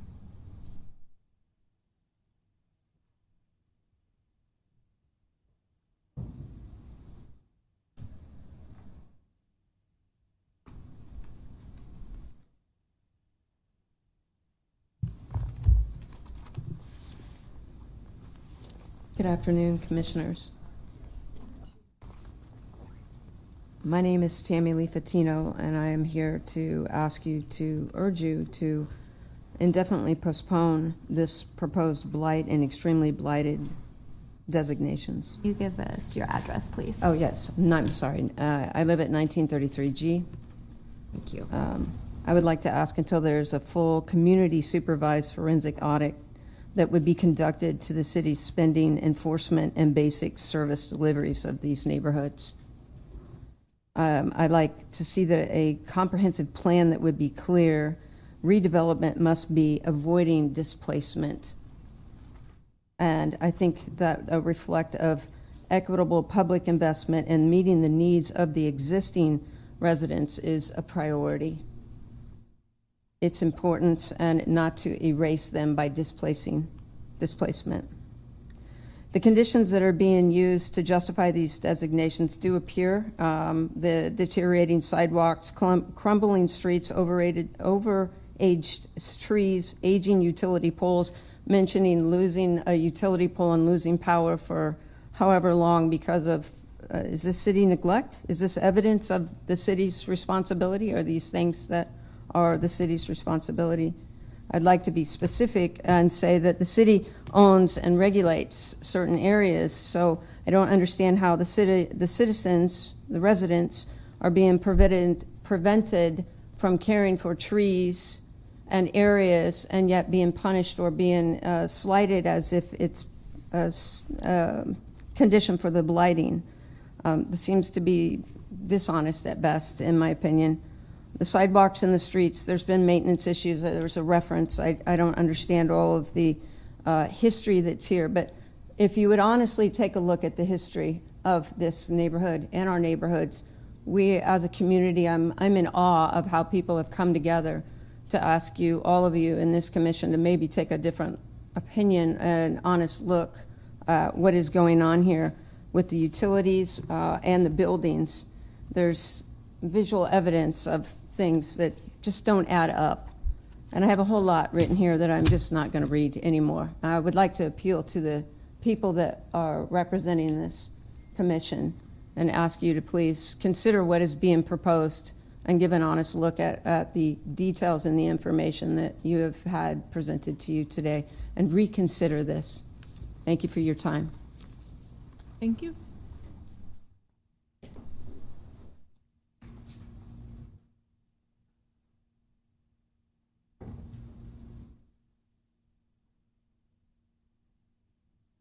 Step over to the mic. Chair Yost, Vice Chair Joy, and Commissioners, I really appreciate the opportunity to speak today. This is my first time doing a hearing, and with that, I will introduce myself. My name is Cynthia Vanna, and I am recently retired, a tax-paying resident of Omaha. Can you give us your address, Cynthia? 1815 North 93rd Court, Omaha 68114. Since the lockdowns, I've observed, as most of us have, many strange things happening. Most recently, the thing that's caught my attention has to do with residential housing. Things I'm seeing around my city, and when I visit Lincoln, I'm hearing stories about the Clinton neighborhood and various things along that issue. And I do oppose the proposed blight and extremely blighted designations due to their serious legal, health, and financial consequences. And I know it's late in the day, so I'll read a little bit faster. And I do want to mention that Dan Barden, I really appreciated your presentation, especially 8 days on the job. It was nice, and it just made my brain fire with a million more questions, so thank you for that. I won't ask them today. So many neighborhoods under construction in these blighted areas we're addressing today were built before 1978 and contain both lead-based paints and asbestos. I'm going to address the health aspects of this. Yet, it is my understanding whole blocks are being bulldozed with no visible containment, no protective tinting, no phased destruction, and no communication or protection for the neighbors. This is not safe demolition. It is a toxic exposure. It violates federal standards. According to HUD, EPA, the CDC, there is no safe level of lead exposure. Lead dust can travel hundreds of feet, several blocks, and farther with wind. Asbestos fibers, once airborne, linger for decades and cause long-term illness. Soil contamination apparently cannot be fully remedied, and the lead remains. Damage to children and elders is irreversible. Even the best-known methods, excavation, soil replacement, or capping, are costly, disruptive, and ineffective. Bioremediation has failed. In all practicality, blighting creates a health problem that cannot be undone. Under HUD and under HUD and EPA rules, a city that facilitates or funds development, especially using TIF or public money, has a legal duty to ensure environmental safety for surrounding residents. That includes inspections, abatement, controlled demolition, air monitoring, and public notice. Right now, it appears that Lincoln's demolition practices fall far short. The Lincoln City cannot and should not shirk its responsibility by claiming there is no Nebraska statute governing lead and demolition. The city is a federally funded entity that receives HUD money, and it must comply with federal laws. That includes enforcing EPA's lead RRP rule and the Clean Air Act's asbestos provisions. Failing to enforce these put the city in violation regardless of state statutes. And once again, taxpayers pay, not just in dollars, but in damaged health and devastated neighborhoods. But environmental harm is only one side. These policies also displace the very residents who've held these neighborhoods together. And there's beautiful homes in this neighborhood. Many are longtime homeowners who've paid off their homes, no mortgages. They need no rental assistance, and they live independently. often on fixed retirement incomes. These are self-sufficient neighbors who rely on their homes for stability. One more minute. Yet, through eminent domain, inflated valuations, speculative development, they're being forced out. This helps destabilize our communities. As the city diverts property tax revenue through TIF to benefit private developers, surrounding homes see inflated assessments. Homeowners on tight budgets are priced out of homes they've lived in for decades and pushed into situations requiring public assistance in rental, food, or transportation. The toll is stressful and emotional, too. There are hidden costs in blighting. They're not exposed, and the public is not, they're not exposed to this information. But these are real issues, and the burden falls on the taxpayers. What began as independence ends in public aid. This is just all deeply unjust. And then I've got bulleted lists of, you can imagine, based on what I've already shared. The audit must be the city's financial duty. If the city has acted responsibly, it should welcome this scrutiny. If not, then every one of you pushing this forward could be and should be held responsible in court and in the public eye. The comprehensive plan calls on development to avoid gentrification and displacement, preserve neighborhood integrity, and support existing residents, particularly vulnerable populations, whether through toxic exposure, economic eviction. We are harming the very people who embody true affordability and stability. Let's protect them, not harm them. Please do not approve any more designations or demolition until all of these harms are fully addressed, publicly audited, and lawfully corrected. I really thank you for the opportunity to speak on this matter. Appreciate it. Any questions? Thank you. Additional testimony in opposition.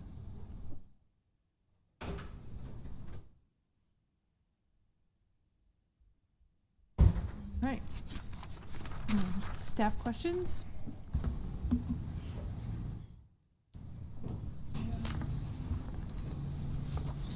Want to start? Gloria? I can. Do you guys want to just speak to the inconsistencies in the study? I think okay, I have Keith here, so I think he was working on it with his calculator and doing some quick double checking on the math here.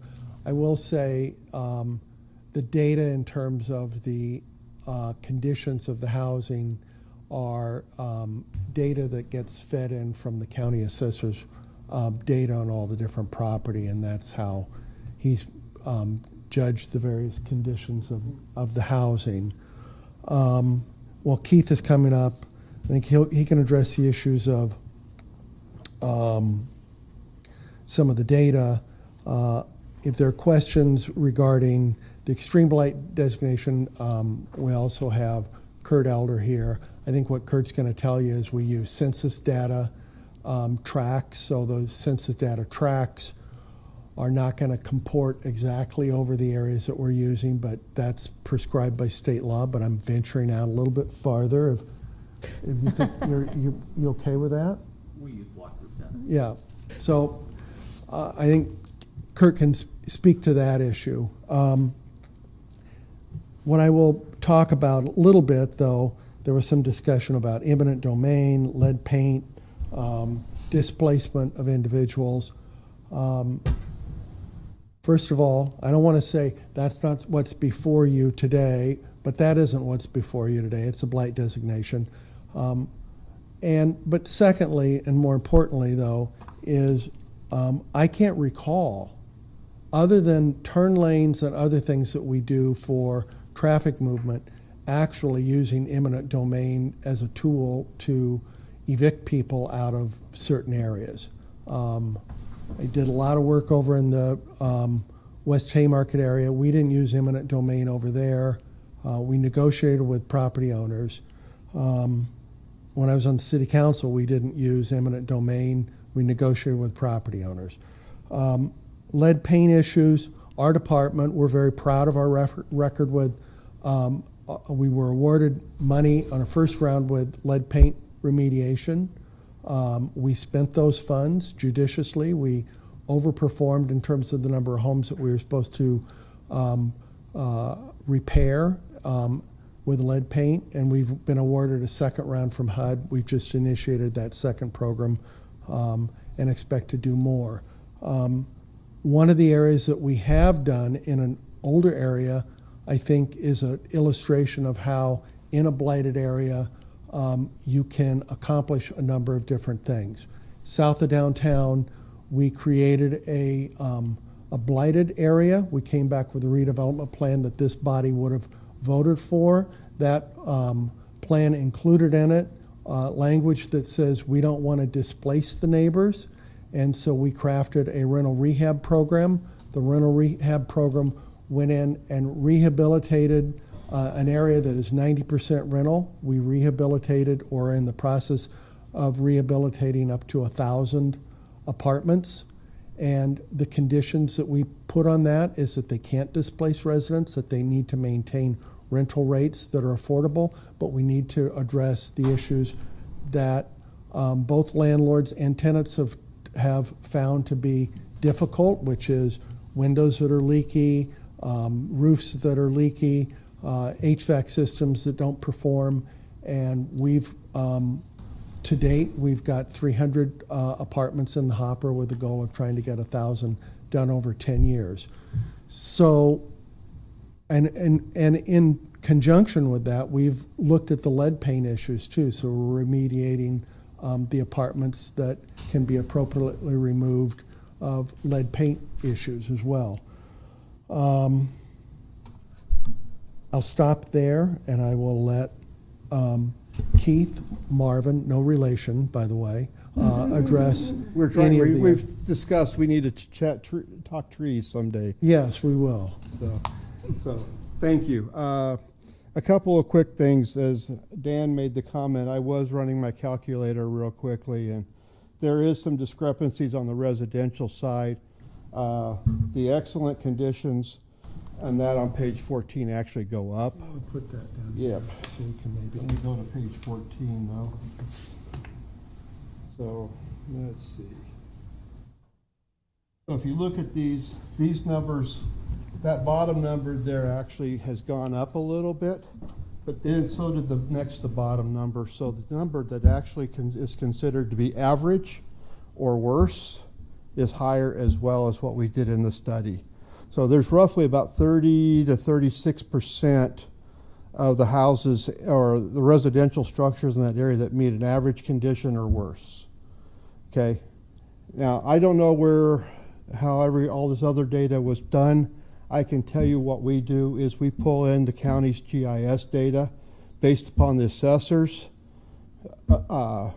Their trips out every 3 years, and what they rate those structures as, that's what we use as the data. I see no reason to substitute our decision-making process for the assessor who actually goes out and looks at those and does an appraisal every 3 years. So that's where our numbers came from. So, like I said, I guess the other thing is I did run the commercial numbers, and those were fairly close to being dead on. So, as far as the other things that I'm going to get to the page on the summary,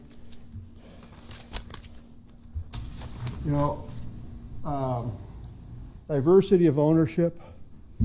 We've looked at this from a standpoint every town that we've worked in.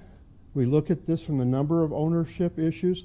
There is a major difference if you've got one property owner or 700. It's going to take a lot more active engagement to get 700 people to work along with a project or a redevelopment project than it will one person. That's why I understand that's why the city has gone out to the neighborhood associations, and that is because they're representing a larger area and larger contingent of people. Trees and large foliage, that is unsanitary and unsafe, because if one of those trees falls, who knows when it's going to fall and who it's going to fall on, or if it's going to miss somebody. When we start talking about standing water. What that's telling me when I see that is that you've got drainage issues in that area, and if that water sticks around long enough, we keep hearing on the news about West Nile, that becomes a potential breeding ground for West Nile disease. So that's why we look at it from that standpoint, that is a health issue at that point in time. As far as the other stuff I mentioned, the age of the structures, that's one of the main things that people look at when they do these studies.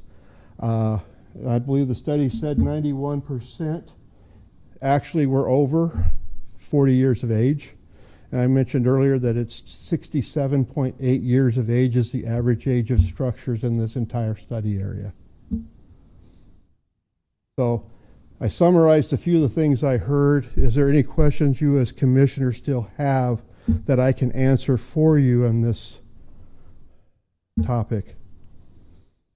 Who would like go ahead and start? My understanding is, and correct me if I'm wrong, that putting the blighted and extreme blighted designation on these areas does not mean that houses are going to get removed or eliminated. It's basically to help improve the areas with things that can be done to either rehabilitate those houses or bring them a new buyer that will take and do something with that property. I don't even think it's, absent a redevelopment plan over a blighted area, the use of those traditional tools, Commissioner, of tax increment financing, you can't use. So, I mean, I would point to state law in extremely blighted areas that are only blighted, or extremely blighted, but with no redevelopment plan. It is the Nebraska Affordable Housing Fund, and it is the tax credit for owner-occupied, which when we did this in Belmont and Northwest 48th Street, I mean, the cry was that there were, a serious concern was that cash-only buyers were buying properties, turning them into rentals.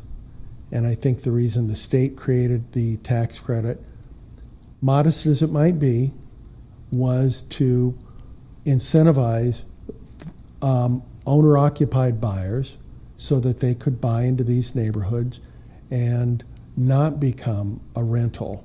And that's the reason why we went forward with Northwest 48th Street in Belmont, was we felt that those were areas that were owner-occupied areas of Lincoln, as this area is as well, that would incentivize that kind of activity. That's really, I'm not going to say we're not going to bring a redevelopment plan forward. We have a sub-area plan, and we want to bring a redevelopment plan forward that conforms to the goals of that sub-area plan. But as of this moment, those are the elements that I think the advantages of doing this today are what you have. Okay. Okay. It is interesting to me, and I appreciate the community members who brought it up, that the plan does include, it seems to me, things that the city is required to keep an eye on, sidewalks and trees that are in the right of way and street repairs and curbs and things like that. So can you help me understand why that's part of the decision for making an area blighted or extremely blighted? I'm going to try to share this and also read it at the same time. So if you go to the very front of the document, one of the things I always do is I put the statutes in here. And there's a reason for that, is so that there's ability to point to those statutes. So it talks a number of different types of things like street layout. It talks about, let's see, improper subdivision, property by fire and other issues. It talks about obsolete infrastructure, those types of things. Those are all city functions.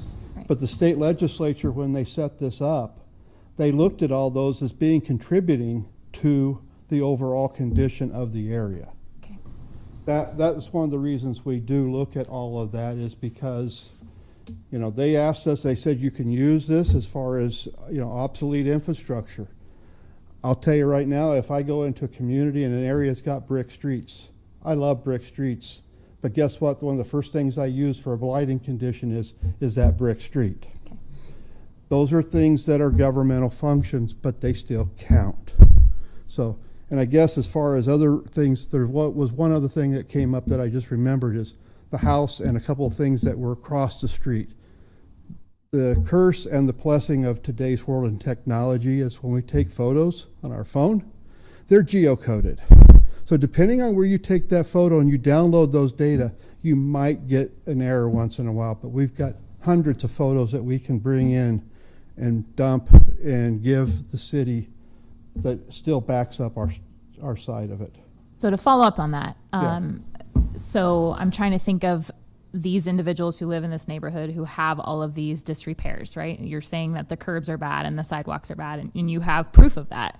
So what's the benefit to them? I mean, is the city then going to increase that in their priority because this has now become a area where it's proven that there's some issues and that needs to be addressed?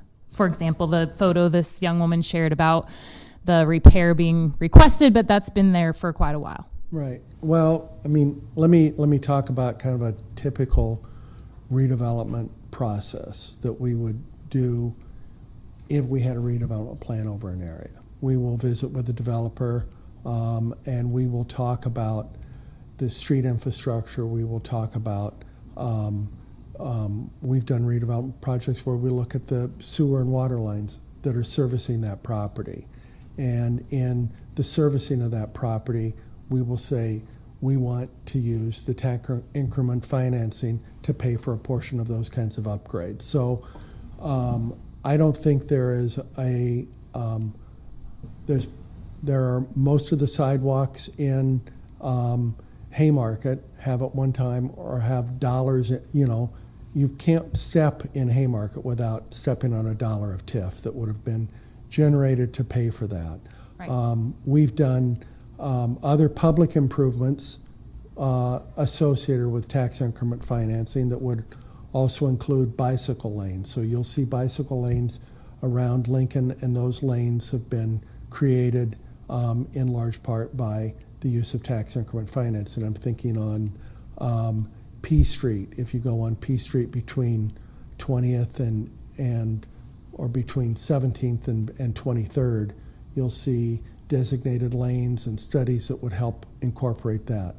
Parking, we've addressed neighborhoods that have parking needs, and we can create the use of tax increment financing to alleviate parking issues. So on a case-by-case basis as they come through, we can be informed by the redevelopment plan and the sub-area plan to say these are priorities.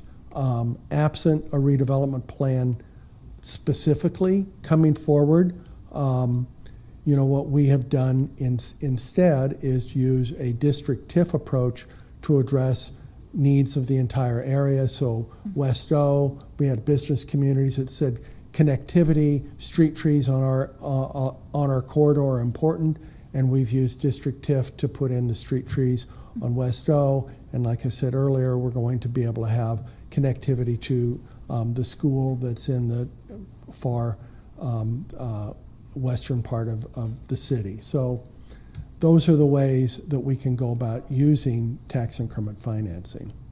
Thank you. Go ahead. So what I'm hearing you say is that as this process moves, and say we approve it today, then the next steps will be redevelopment, creation, and because of some of the testimony we've heard today, that can be incorporated into things as we move forward. Absolutely. I mean, I heard loud and clear, wrote down eminent domain and displacement, and I think those are elements that we'd be able to incorporate, would expect to incorporate, and we would bring back at a future date a redevelopment plan that would address those neighborhood concerns, and we would hope that the neighborhoods would be able to have a chance to review those before they came to this body. Excellent. There are maps, and I've tried to pull one up, and I haven't been able to, but Nebraska Investment Finance Authority and NeighborWorks and have designated some areas that are eligible, coupled with income, for very good loans. Mm-hmm. And by designating blighted or extremely blighted, would that open up some of these areas to that map?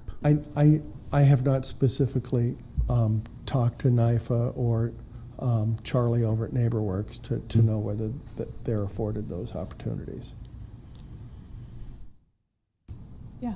I just want to bring up, for the picture that was shown with the sidewalks all torn up, there is a city program that you can contract a contractor and put new sidewalk in on that property, and then go to the city as long as the fund is still in place and get 100% reimbursed for that. Did you see our income data for our census tract? Yeah. Well, but I'm saying that you could work out something with the contractor. But there is a program that Lincoln does have, and it's available anywhere in the city. Good points. Additional questions? Okay, there were a couple of questions that were asked by the person who testified in a neutral capacity, which is just if you could explain a little bit about how the areas are selected for what is going to be included, where the boundaries get drawn. There was a comment about the block south of Holdridge, or making it so big versus in very specific areas. And so I just wonder if you could I think speak. Bob specifically talked about the south side of Holdridge. Yeah. I think that request came later, and I think what was that would have, I mean, you know, from looking at these percentages, when you make a change to the study, it's a global change, which is difficult. But did we have another answer for Bob, other than that it changes that? Well, I would like to point out that we did meet at the Clinton Neighborhood Organization as well. And conversation was had around that. And the area, well, basically where urban development landed it is south of Holdridge Street. And it was just the one block at that point that was, that we were asked to look at. And consideration has been discussed in our department about areas south of Holdridge Street too. So you have to draw a boundary somewhere. Holdridge Street was a solid boundary when we were looking at the original blight study. So we did promise that we would looking to the area south, hearing the concerns of the neighborhood. We can't make a promise, but we will look at it and take into consideration. Okay, thank you. Yeah. On that, if a developer came in, it's specifically an old fraternity house. If a developer came in and wanted to develop that, they could pay for a blight study prior to that, correct, for that one single block or that one single building. Commissioner, you're right. I mean, I'm of the age that the city typically did not pay for blight studies. And so that was the typical way, and that's why you see a lot of our arterials in areas that have been blighted. It was only, in 2019 or 2020 that we started looking at residential areas in an effort to try to afford them the tax credit. But, there are other opportunities that may come along that would incentivize both the developer and the city to participate in that. As an example, we had NeighborWorks wanted to do a project on Pioneers Boulevard, and we had and so we're talking South 48th Street, and we had the businesses in that telling us that they have a parking problem in that neighborhood for the businesses. So when we drew the lines, we partnered with NeighborWorks to have them pick up some of the cost of the blight study and redevelopment plan, but we drew a larger area to see if there isn't an opportunity down the road to address some of the parking concerns that you see in that area. So that kind of partnership, I think, certainly can work as well. The other thing was just, and I know you can't speak necessarily to this, but any information about, you talked about it doesn't change the tax assessed value necessarily. Is there any information that you have about whether or not a neighborhood's designation impacts resale? You know, I want to treat anybody's concern and take it at face value, but I just had a daughter close on a house, and that, you know, it was never like, oh, we are in a blighted area, this is going to be a property disclosure issue. I mean, those are just not typical of the types of things that you've seen. And so when we've asked him about that, the assessor, I think, gave us an honest opinion that the blight designation does not have an impact on property values. Okay, thank you. Yeah, I just want to make sure we ask those questions. All right, additional questions? All right, thank you. All right. Because they are also that Applicant, then unless there is additional applicant rebuttal you would like to provide. Okay. I would move to close the public hearing. Second, Joy. Ball? Yes. Campbell? Yes. Cruz? Yes. Edens? Yes. Fight? Yes. Joy? Yes. Rodenberg? Yes. Ryman Yost? Yes. Public hearing closed. And I would move that we approve miscellaneous 25008. Second, Joy.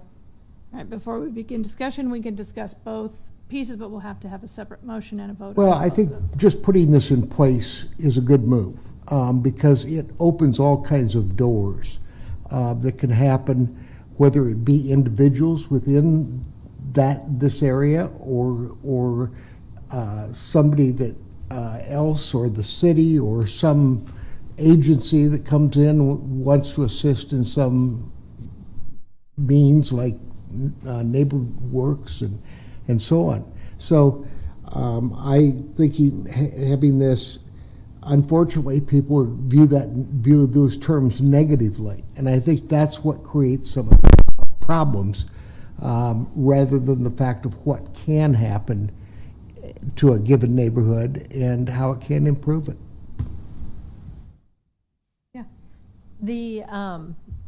I appreciate the plan and all the work by the city, where it does show how some of the areas that had been previously blighted that we're renewing has had some real success stories in it. And then also, even though it's a low percentage, there is a lot of good going on around this area. There's a lot of positives, and this will just continue the growth of those positives. I appreciate the time and effort that you made coming here today and testifying, because that, for us commissioners, really helps us get that on the plate so things can be addressed in the future. So those are really commended for you to do that. And I also appreciate all the questions and the commissioners and my fellow commissioners have done, and I want to make sure that we all note that this is a very important step in the process, and as we watch it, it's going to be exciting, but we'll have an opportunity to continue to see the improvements that the staff and the city will be making based on things that are happening. I will be supporting the motion. As a realtor for 20 years, I've never had someone ask the question, or I've never had it come up whether you're in a blighted area or not. There's not a checkbox.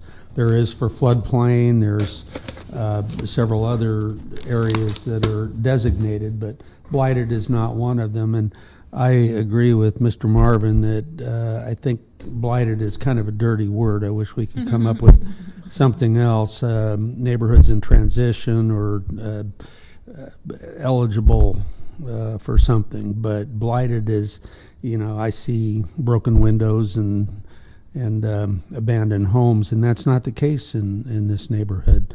But there are advantages to that designation, as you mentioned, that I think will open up these neighborhoods in a positive manner.